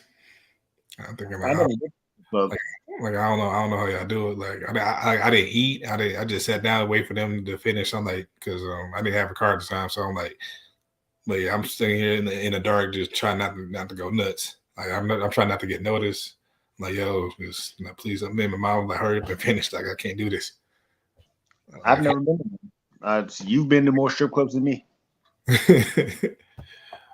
I can't see myself paying this chick to spend time with me. Like that's all right, Bronny. That's literally you're basically that's prostitution as far as I'm concerned. If I'm paying you for your time, I don't care if we're having sexual relations or not. If I'm paying you for time and attention, you are pimping me. Like flat out. If I'm going out to dinner with a chick that I'm not trying to make my girlfriend just to spend time with her, like I'm being pimped. Now, if I decide, hey, Shaw, you want to go out to eat real quick because I want to go to this place to try it, that's on me. But if you're pretty much like, hey, we could go out to dinner if you pay, then you're pimping me. So yeah, at that point, you're basically telling me, hey, if you want to spend time with me, do this. You're basically telling me how to spend my money to make you happy. Yeah, and that's one thing too. I just can't see myself just literally give the money that I worked for 2 weeks for, the somewhere with somebody. I mean, I understand. Like, I'm not. I don't look down on shipping or whatever. That's your thing. Cool. I mean, maybe more money, than me anyway. I don't care. But But I I'm just can't throw my money away on you. like for me, I can't like I literally. I'm like Mr. Krabs with it. Like I can't do it. Or Julius from Everybody's Chris. Like I can't release this $5 or $10 right now. I can't do it. That's a meal. Like that's a meal. Like no, someday that might be a meal. Someday that might be gas. The extra bit of gas I need to get home. Someday that might be a pair of sneakers that I really want. Like sometimes like I really sneakers to me like are more important than human lives. Like the some like some sneakers, I'm like, hey, I don't care. Hey, the girl, like, I know sometimes or some girls or whatever that say, hey, you come over, we can do all this stuff, yada yada, you can go out to eat, whatever. I'm thinking like, no, I don't know, man. Tomorrow release day, and I gotta have these Jordan 5s or whatever, or I gotta go to the mall early, yada yada. I miss out. Like, Jay said he need his Halloween 11s. Right, you know what I'm saying? That's why I got so many now. Like if I see a shoe like mentally that I want, I will save and get it. Either I'll save and get it, and I would just say, hey, I'm not doing nothing else for the weekend. But as long as I got those shoes, I'm good. That's how it was. And some people like they didn't understand or were mad at me for like, oh, but you had money, you just didn't want to. I'm like, yeah, I didn't want to. Those shoes were way more important than me mentally. That's what makes me happy. Like you going to the concert or you going to see whoever at the comedy club, whatever. Hey, that's good. If I miss out an opportunity to do whatever or gain your favor, I'm sorry. my friends, my friends. I was in still living in the dorms. I knew what was up. Like they asked me like they were asking me like, oh, you want to hang out tomorrow? Then check their phones. Like the sticker dropping tomorrow, ain't it? You know it. I'll see y'all on Sunday or I'll see y'all Monday. Right. You know who I am, you know where I'll be. Right. That's kind of how my wife is now. Like now, like she always gives me like a pair of shoes for my birthday or Father's Day, and like that's all I really want. Like, I mean, for me, as I get older, the other stuff I get throughout the year, like a video game that's coming out, like Spider-Man 2 coming out, that's all I really want, or 2K coming out. Yeah, but pretty much shoes, hoodies. I really don't want anything else. Like anything, like I don't really do like highly tech or anything. I'm building my gaming computer right now, but outside of that, I really don't look out for nothing. No, crazy. Oh, I forgot to tell you about the Starberry endorsement. Remember, Marbury actually capped his shoes at like $29. I think was the max that a place could sell. Like, I think in Walmart, I always saw them in Walmart, but I never knew like why. But he never wanted to be like he wanted to be or show Jordan that his shoes were were wanted too for some reason in that area. He said he just wanted them to be affordable because people were killing over Jordans. Yeah, even in Foot Locker, they were limited. They were sold in Foot Locker, but they were limited to being like $30 a pair. Mm-hmm. And everybody gave Shaq so much credit for putting his shoes in Walmart, but it was like Marbury was the first person to say, "I want my shoes to be affordable. Mm-hmm. I want a brand name shoe that an average kid in New York could buy, not spend over $50, and still feel confident that he has nice name brand shoes." Yeah. I want to say I had a pair. I think my mom bought me a pair because it was I remember having this little outfit, this little and1 outfit. Yeah, I think I did have a pair though. But they were just like just regular, like nothing special like that. It was like green. It was like it's like an ugly mixture of like a light lime green, navy blue. I used to wear that thing all the time. It's just fresh out the dryer. I'm wearing it. I didn't care. I actually never had a pair of them. I do. Hey, give me 3 pair of shoes from Payless because I'm going out. I'm playing football.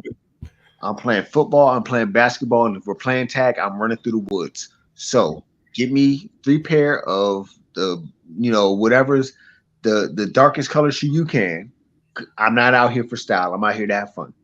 All right. I did not care what shoe came out, what color it was, what style it was. We playing football or not? Pick them up, bust them up. Right, we playing football or not? That's all I need to know. Oh, we not playing football. We playing basketball. Okay, we not playing. Okay, we playing tag. We not playing that. So what are we doing? Okay, we play video games. All right, cool. That'll work for an hour or two. But after that, we doing something, or I might as well be home. All right. Yeah, like I said, for you, football, me, hooping at any park I could find, like any park. I was actually basketball first. I really only became a football, like, mainly football. After Elijah retired, I just played football all the time. Yeah.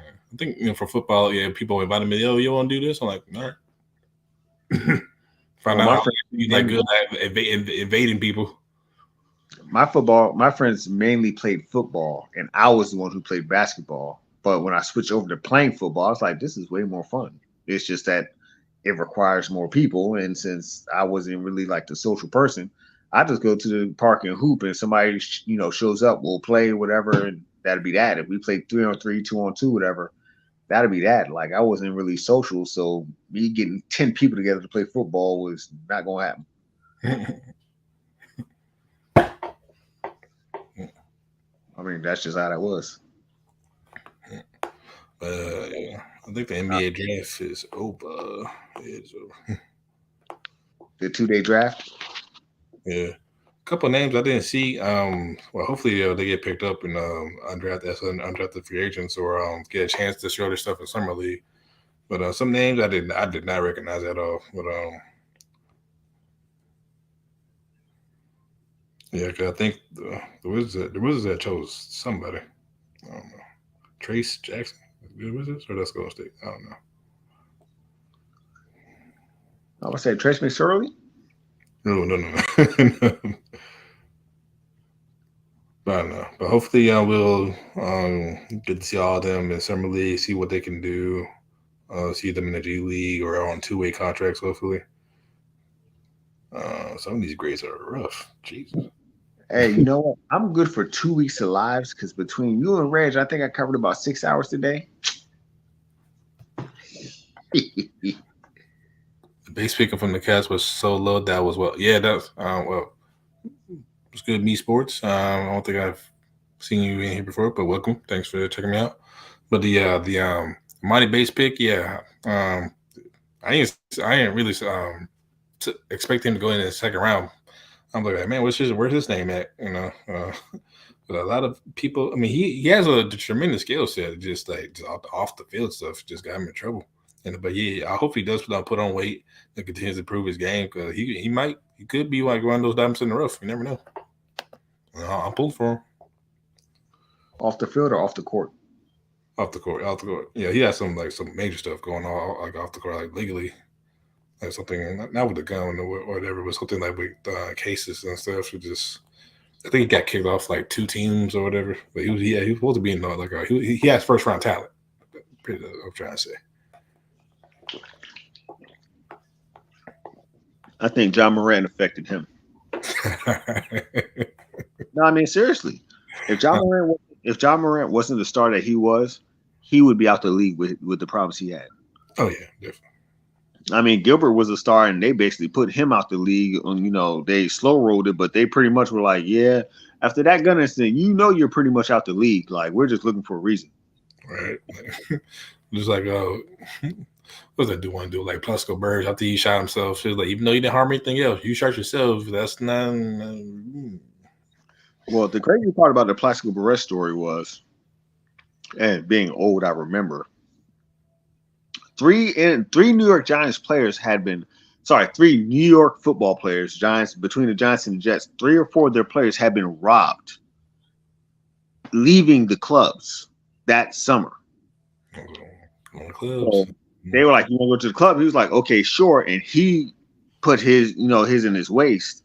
And when he told the story, he was like, it was in his waist, but it started falling down his leg. And he was trying to catch it before it hit the ground. And then, people see he had a gun and that'd be a problem. So while he was trying to catch it and get it out of his pants, he accidentally shot himself. And that's why holsters are a great invention.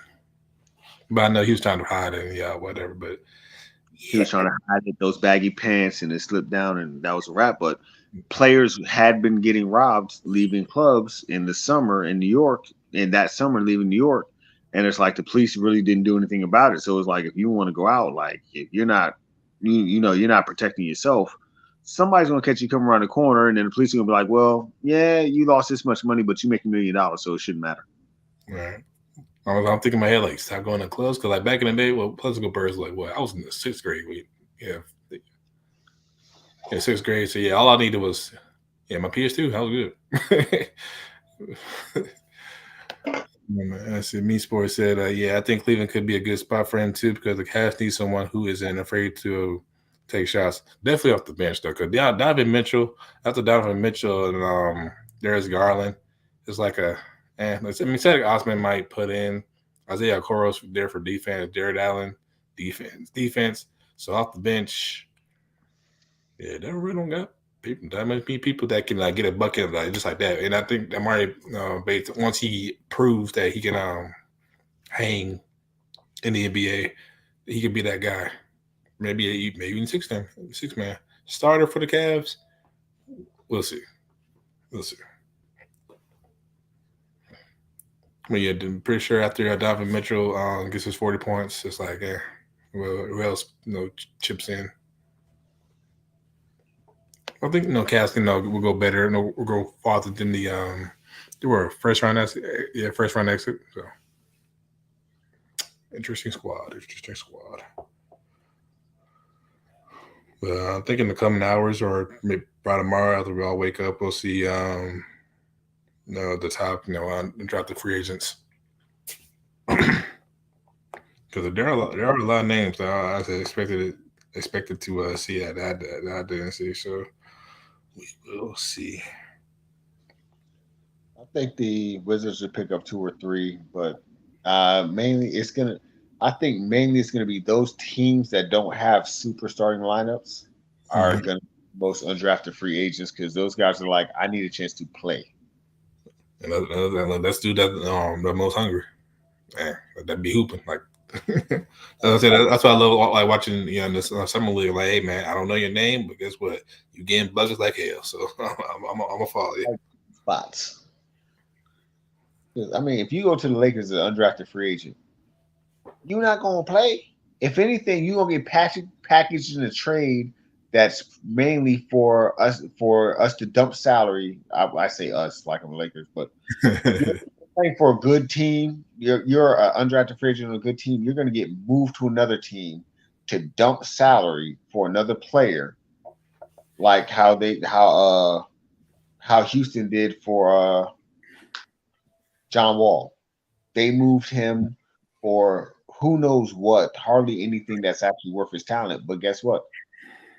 They swapped salary and got those players off of their team onto another team and saved that $44 million in salary cap. The players that got moved, does anybody know who they are? Nope. Not a chance. The Westbrook for John Wall was pretty much just because Westbrook's contract ended before John Wall's contract, and Houston just didn't want Westbrook. So they said, hey, we'll swap you our bad player for your bad player. His contract's longer, but if he heals up, he'll still be able to play. And these other random, and we'll give you a draft pick for your hassle. Because I think in the NBA, most of the trades, the contracts have to match up.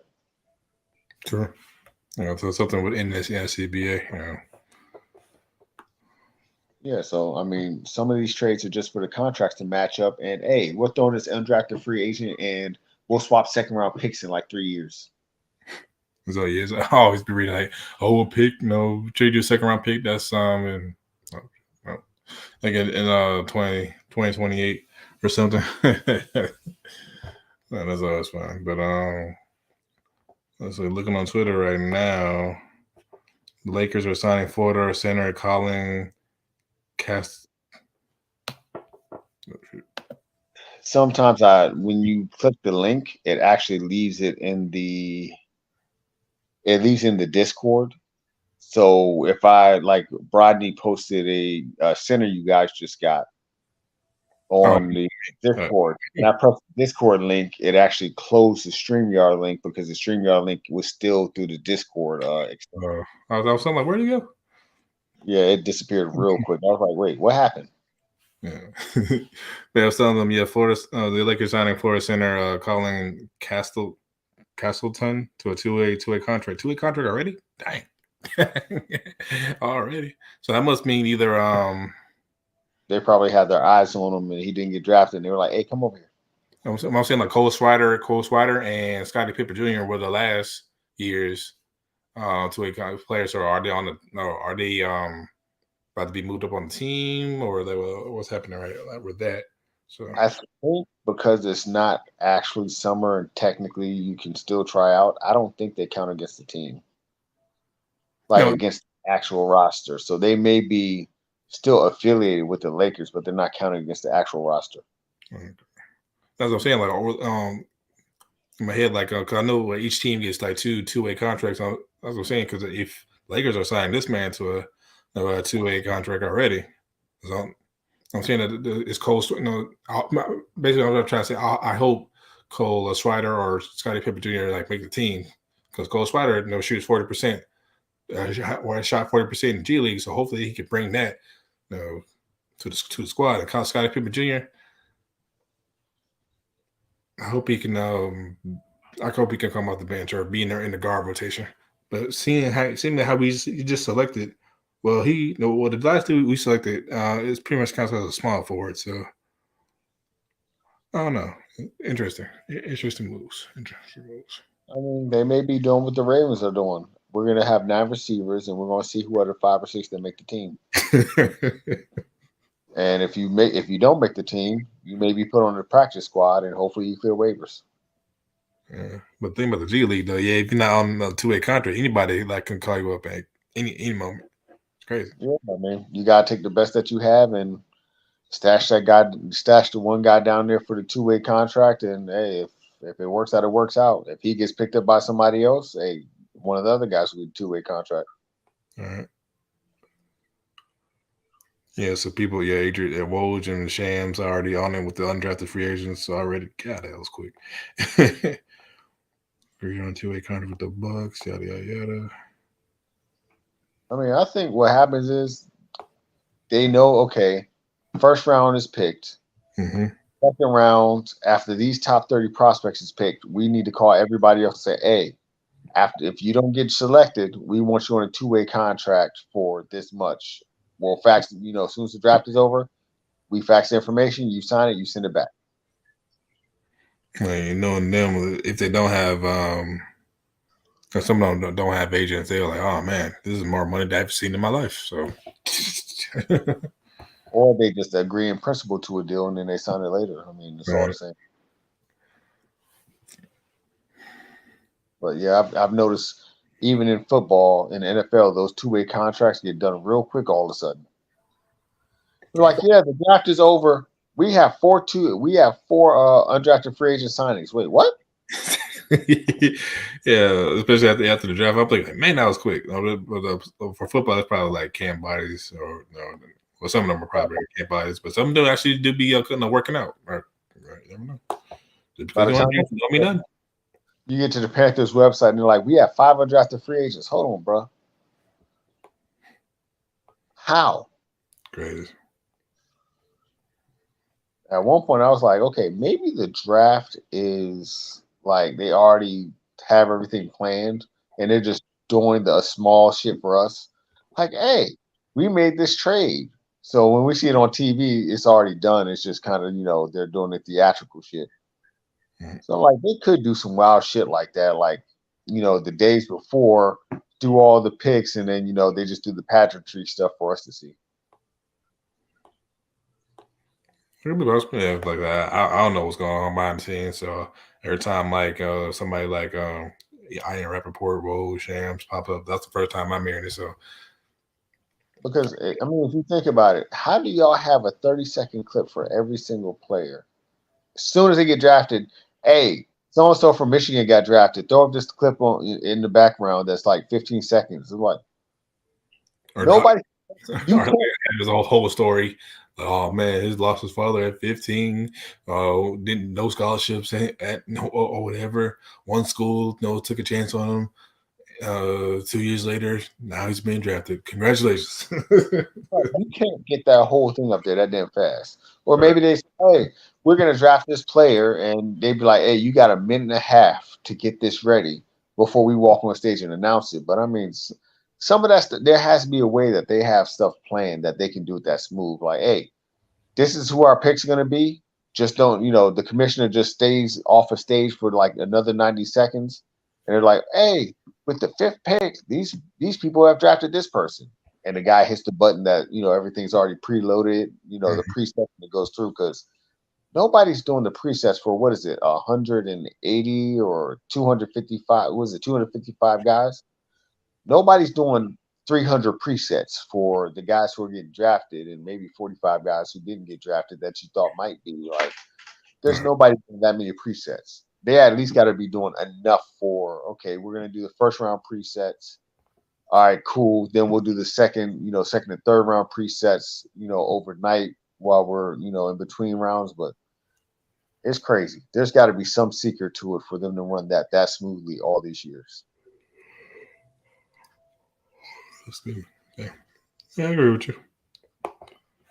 It's a good 10. It's 10-12 on the West Coast. I know you ain't sleeping. 12, 10, 12 on the West. It's 12, 10. I'm in Texas, man. Oh shit. That's pretty much Friday. I'm just seeing 12. I'm seeing even more undrafted free our news come in.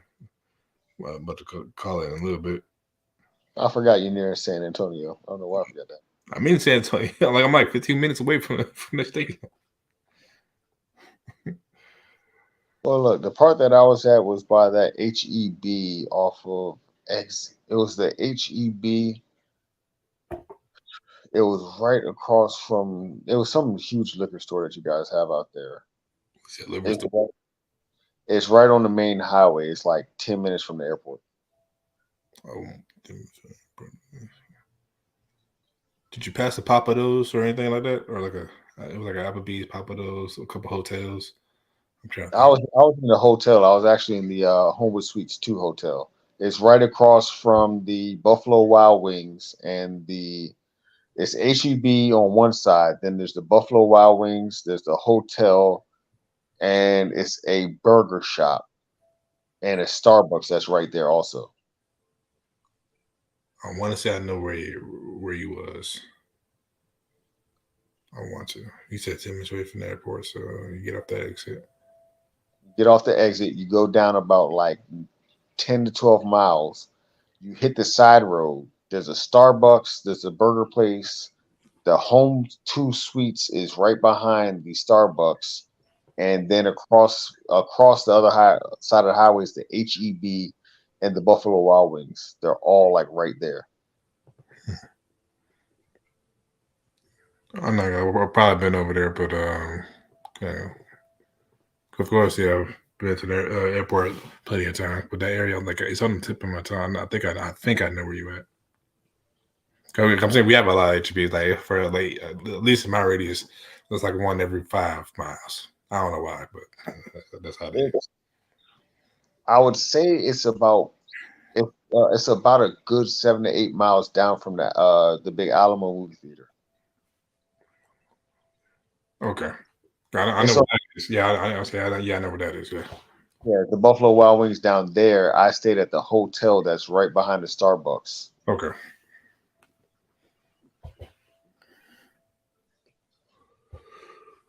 All righty. That was specifically the night that Baker Mayfield brought the Rams back on was it Monday Night Football or Thursday Night Football? Yeah, it was Thursday Night Football. Yeah, just cut the man. Yep, that was the week that I stayed there because I remember that was for some reason Coach did a random Thursday night stream. I was like, all right, bet. Got me Thursday night stream. I'm a work on Friday, fly out Friday night. So this is on point for me. I told him, I said, hey, tonight's Thursday. I'm getting off early Friday. I'm hitting Buc-ee's. I'm spending about $100 and whatever I can get there. No, the And corn nuts for real. I don't know why they that tastes like no. They had to put crack in those corn nuts. I don't know why. Delicious. I got like $110 worth of candy and got it back on the plane and got it back here.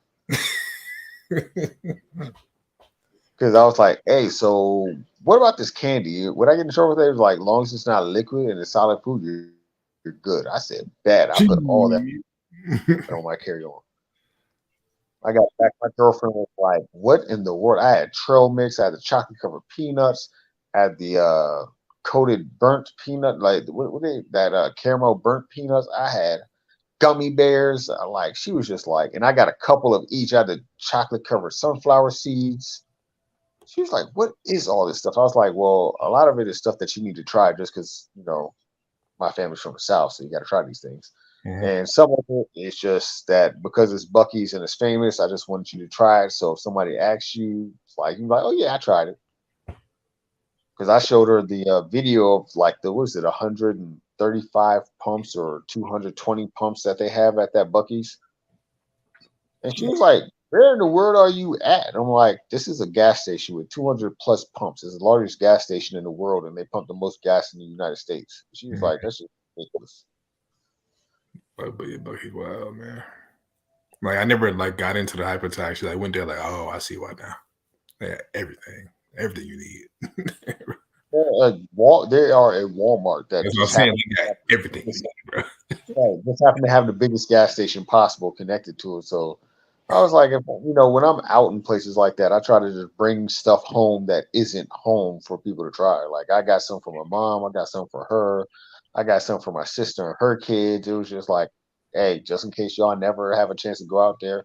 But the funny part is the Texas Snacks website actually you can order stuff that Buc-ee's has, and they'll go to Buc-ee's and get it, and for $10, like it's like $10 flat rate shipping, they ship it to your house. Mm-hmm.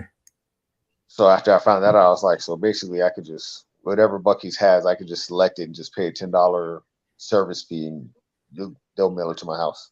Yeah, I think same for like I was when I first got here, I was kind of missing New Orleans a little bit. I think I had ordered before the chips were available. I knew they were available. No, I ordered like the Zapp's chips and the Big Shots to come to my then apartment. And I was like, yeah, that's I'm set. But then again, like I think my mom or somebody had sent me like a king cake, or like from there. So I was like, yeah, because the king cakes they tried to here, and I need it from a bakery in New Orleans.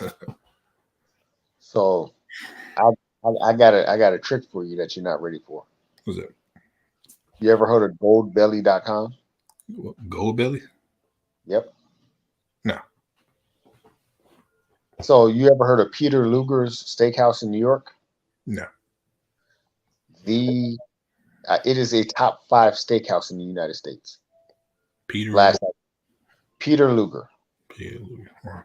You can go on Goldbelly, order something from Peter Luger. They will ship it overnight to you with the instructions on how to cook it, exactly how they cook it in the restaurant. Nice.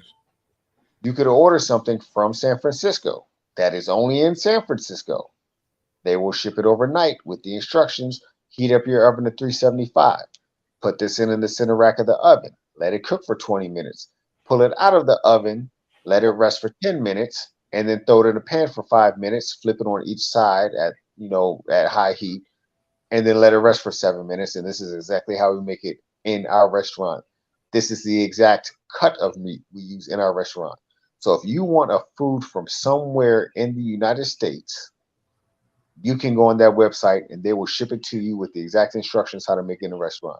So you don't have to go all the way back to New Orleans for king cake. There's going to be somewhere on that site that is a restaurant or actual bakery in New Orleans that they will ship it straight to you. I'm about to do that come next February. And if it's not already pre-cooked, they'll tell you how to cook it. That might take a minute. There's cookie places in San Francisco that are oh so famous that I was just like, all right, here's $50. I want these cookies, and they ship them. Like, if it's something that you want to try and you don't want to go all the way to a different state just to try it, you go on there. You pay that little premium, and they ship it on to you.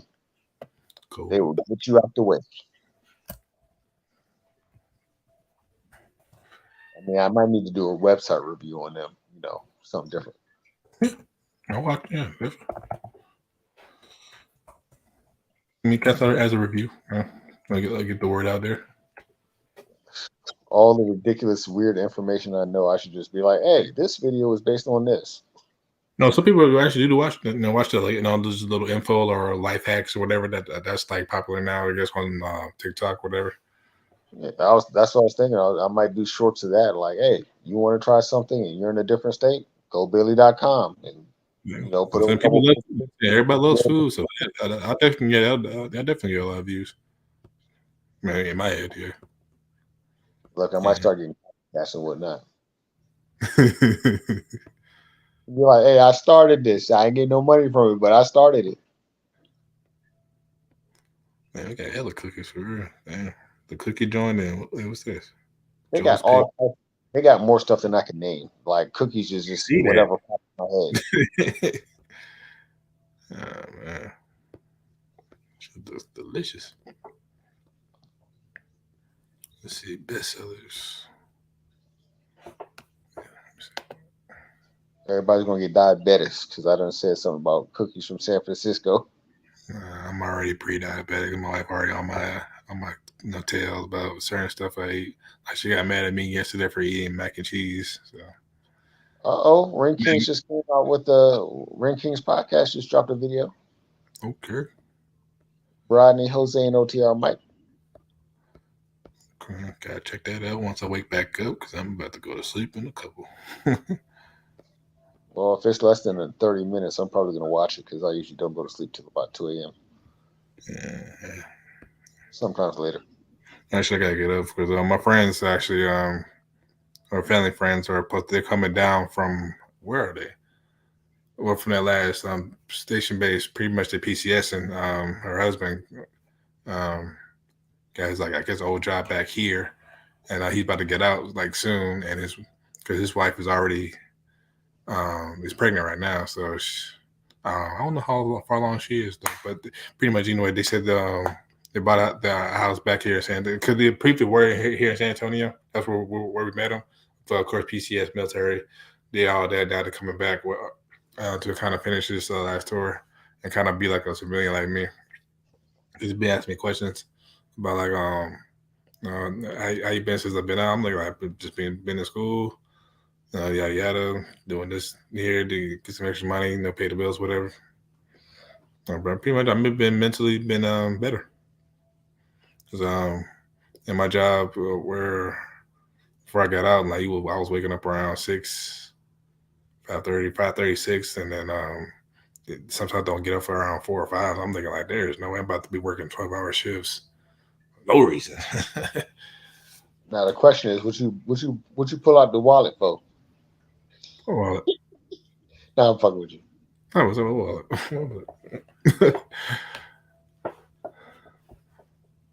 Yeah, I'm on the site. Yeah, hella, especially this pizza. So wherever I'm looking at. I had to get off that site because of the pizza. I was like, I'm be ordering pizza from everywhere in the United States. Talking about, I'm gonna do a food review on who's the best out of these 22 pizzas. 17 pounds and 2 food comas later. No, so I'm like, you're gonna die. Oh yeah, it's over. I'm done. Your goose is cooked. It'll be your first live after you fall asleep. Like everybody, like, where you go? Your wife gonna come in while walking in the door, be like, gonna hear a scream. Then she gonna look in the camera. Hey, y'all just watch him die. Dinner. Oh no, y'all gonna know if I Exactly. snore. So I might fall asleep. You gonna hear some snoring and be like, all right, he alive. I mean, they even got beer on here or ale, or whatever you want to call it. All type, like it's basically like anybody who's like, if you're willing to do the emergency shipping that is required to be on the site and you want to sell your stuff nationwide to grow your brand, they'll let you be on there. That's smart. Like I think there's even flower shops that are on like there. in Kansas City looking. Oh Lord, he done found the barbecue. Hey, is ZZQ barbecue on there? So you Of get that course, what is that? That mango passion fruit cheesecake? actually, I'm actually down. I'm gonna have to do that. I ain't gonna lie to you. He said, Like, "What hey, now?" Richmond, ZZQ barbecue. ZQ. I actually went there and one of the it was a Texas barbecue magazine rated as the best Texas barbecue outside of the state of Texas. I was But like, that's you had a magazine come all the way to Richmond just to see if your Texas barbecue was really that Texas barbecue. And they were satisfied after taking that plane flight. You had to be good. mhm. I don't see it popping up, or I don't think it's on here. Uh, like I said, random places are on there, so you just never know. Like if they were on there, shoot, I might get some shipped to me. I'm seeing all types of barbecue from Alabama, from Missouri. Yeah, I need to get off here. Well, actually, Maryland barbecue is a mix of Maryland and North Carolina, so it's actually kind of unique. It's like because most North Carolina and South Carolina, Tennessee people actually a lot of them move to Maryland, so you get a mix of like like Maryland, Carolina, and Maryland, Tennessee, and some of them are like a North Carolina, Tennessee mix. So when we go to places like it's a lot of places that we go to that have their own, I guess, have their own mix of the styles. So it's not really like a one style that you're not going to come to Maryland and really get just one style, Hmm. which I prefer because let's be honest, if we're all using the same type of sauce and everything, then I'm get tired of eating it. Mhm. Like it's a couple places that I went to in Texas and they definitely had good food, but Oh, definitely. Yeah. Well, I it's like think it was all similar. So it's like I tried 5 different restaurants and 3 of them basically had a similar sauce. So I mean, now I know why 3 or 4 of y'all can be in the same place because there's not much difference. It's pretty much just like who has the best price or the best sides. all right. Kind of how like right now, especially on Petranco, I think I see like Starbucks. There's this place called Dutch Bros, and there's just another coffee shop that's open. They're not like very far apart from each other, maybe like a block and a half away from each other. So for me, I'm not really like a coffee person, but like somebody like the for me the location wise is weird. You know, like Yeah, I can see if you were like maybe 5 or 10 miles apart, but really just if I see like Starbucks, I'll go past 2 lights. Dutch Bros, I'll go past 2 or maybe 3 lights. Then this next coffee shop, I'm looking like, what the hell? What's going on here?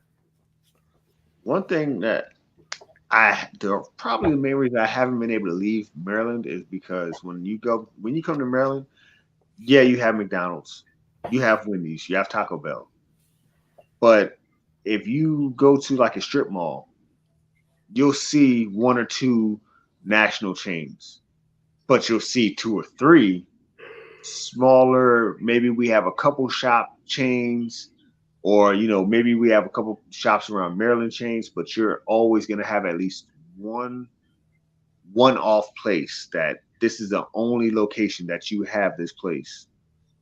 Hmm, And when I went to North Carolina, it was so many places in the Raleigh area that's like, really? I Yeah. have that back home. I have this back home. I have Hmm. that back home. Where give me some like I was like, give me something that is here that's not in Maryland. And they were like, we got Popeyes a little while ago. I'm like, that's everywhere in Maryland. Like I see Popeye. If I cough too hard and fall on the ground, I'll see 2 Popeyes on the way down. Hit that cup. So what do you have? And they had one place that was a chain in North Carolina that I went there and it's like, this isn't even home cooked food. This is chain style food. Like Yeah. you guys are the McDonald's of barbecue. Like The Bill I'm Miller's walking down in and pretty much you have the barbecue made and you sprinkle a little sauce and a little vinaigrette on it and basically heat it up on a little griddle and give it to me.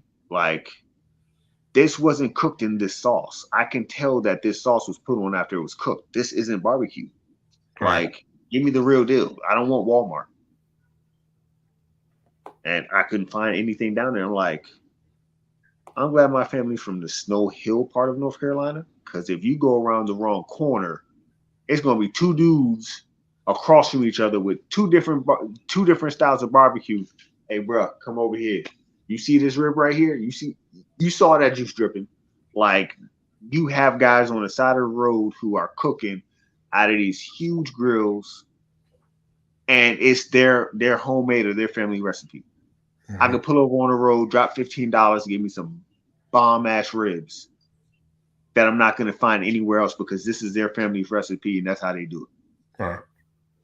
And when I'm Or if you're traveling, or if you're traveling, you see like those little mom and pop, restaurants. I'm like, yep, we're going there. that's what I'm looking for. I pulled up to the hotel. There was a dude there. I said, "Look here, bro. I'm gonna go upstairs. I'll be down in probably an hour or so. If you can give me 5 to 10 places that I'm not going to find in Maryland or much of anywhere else, let me know." The 5 days I was there, I hit 7 or 8 of those places. And it was a pretty good list. And I hit a couple places that weren't on the list that I just saw and was like, they look like they make good food. If I travel, I'm spending my per diem on eating stuff that I haven't seen. I'm not spending my whole per diem on McDonald's, Buffalo Wild Wings. I went to Buffalo Wild Wings that one night because they were the only thing open. Yeah, true. The next day I went to the burger place. The funny part about the burger place that's next to that Homewood Suites too, and the Buffalo Wild Wings, Mhm. they started in Delaware, an Yeah. hour and a half from where I live, and I had never heard of them before in my life. Yeah. Their second and their only other location was the one that I went to in Texas. I still don't even know where they are in Delaware, but I know where they are in Texas. Just Strictly because it was a name I never heard of before, so I had to go try it. true. And I was like, that's so wild to me. People go out of town and go to McDonald's. Nah, I don't do that. My girlfriend said it one time. She's like, yeah, there's the Checkers right there. Oh, okay. When I get my food, you can drive over to Checkers. They have Checkers. Or you can eat what I'm eating because it's going to look better than Checkers. So she already knows if we go out of town, she be like, oh, there's a Sonic. Okay. If we can't find anything else, we'll go to Sonic. True. Now, Cookout is probably one of the few places I'll go to regardless because it's a couple dollars. I can get a quick meal. Right. And it can at least hold me over until I find something I really want. Right. But I'm not spending $15, $20 at McDonald's out of town. That's crazy. You gotta live it up, man. Gotta live it up. Or Hey, especially out the country too. Yeah, especially out the country. man, if I get out the country, boys, if I get out the country, I'm trying all the stuff that is here. Specifically because if you get out of the country, you have all the stuff as it was intended to be made in the first place. Mhm. These other countries don't let McDonald's do what they do here. These other countries, and in other countries, McDonald's is what it was in the 70s and 80s, actual beef. Mm-hmm. And Like, actual ice cream. No, I forgot which McDonald's was that. It was someplace in Europe. there's a McDonald's in Orlando that literally makes the gourmet version of McDonald's stuff. They actually use the real stuff that they used to use back. It's the biggest McDonald's in the world. They have fries. They have an arcade. They have a menu that you're not going to find in any other McDonald's that's in America. Nice. I mean, there's stuff on their menu that you won't find in that one other McDonald's in America. I need to go there. Take a trip there. And I was like, wait, what? My sister's showing me all this stuff. I'm like, I only go to McDonald's for cheap food. I'm not paying full price for McDonald's food ever. Like, I went to McDonald's today and it was points. It was a 10-piece nugget for $2.50. Hey, if you order this and this, you get it 2 for $3.99. Like, I'm going to McDonald's. This is recession-based prices. If I got to pay $10 for a meal for a boy, wifey was really adamant about she talking about, oh, I want a Big Mac meal. The app says you can get a medium one for $6. That's what you get. Or the buy one get one free. Like, Right, like we gonna buy one get one free, and I'm gonna use my points to get you some fries, and I'm gonna buy 2 drinks separately. So it's still only gonna come out to $7.45, not $10 in not $15-$20. And being Julius from Everybody Hates Chris, like, hey man, Chris, like, hey, like you get the burger, and Tanya we'll get the ice. They wasn't playing around. That's what it turns into because it's fast food. It's supposed to be cheap. Right. If I'm paying Ruby Tuesday's prices for fast food, somebody got to start shooting. Somebody got to start. There's a gun somewhere. If I just paid $15 at McDonald's for a meal, there's a gun somewhere because I know I can go to TGI Fridays, get me a quarter-pound hamburger with fries and a drink for probably about 12 and some change, and I could tip the girl $5 and make it the same price as McDonald's. All right. Especially those steak fries too. Yeah. And the Jack Daniel Jack Daniel honey mustard. Oh my god. Right. Like I'm getting all this for $15. Why would I go to McDonald's and willingly pay the same price? Nice. Well, that makes sense. But man, I am about to head off, go to bed. It's 12:36 over here.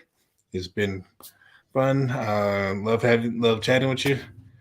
Thanks for staying up with me, watching the second half of the NBA draft, which I think nobody really cared about, but you got like super fans like me that's like, hey man, I'm not going to sleep until my team makes this last pick. I don't give a damn. I need to know what happened. But you want I don't know, or the people who wants to that's watching this playback, I don't know why you are, but if you are, you want to tell them where they can find you. Well, A6 Ghost on YouTube, A6 Ghost _ on Instagram and Twitter now. I still got to get used to getting stuff on Twitter. I be reading stuff on Twitter, but I got to start posting stuff, just for the heck of it.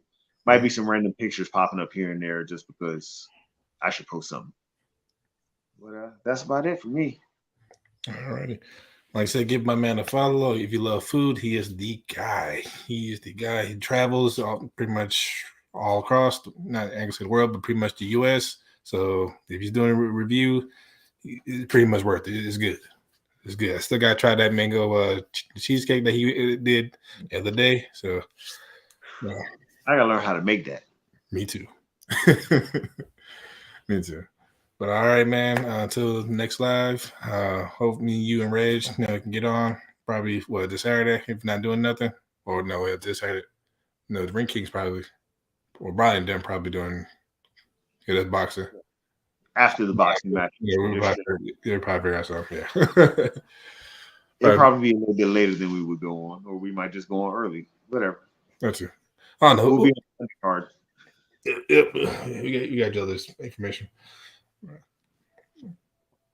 All right, man. Everybody else, whoever is in the chat, I don't think nobody's in the chat. There's one person watching. I don't know. But thank you for coming in. Thank you for watching. I love y'all, and good night or good morning. Peace. Peace.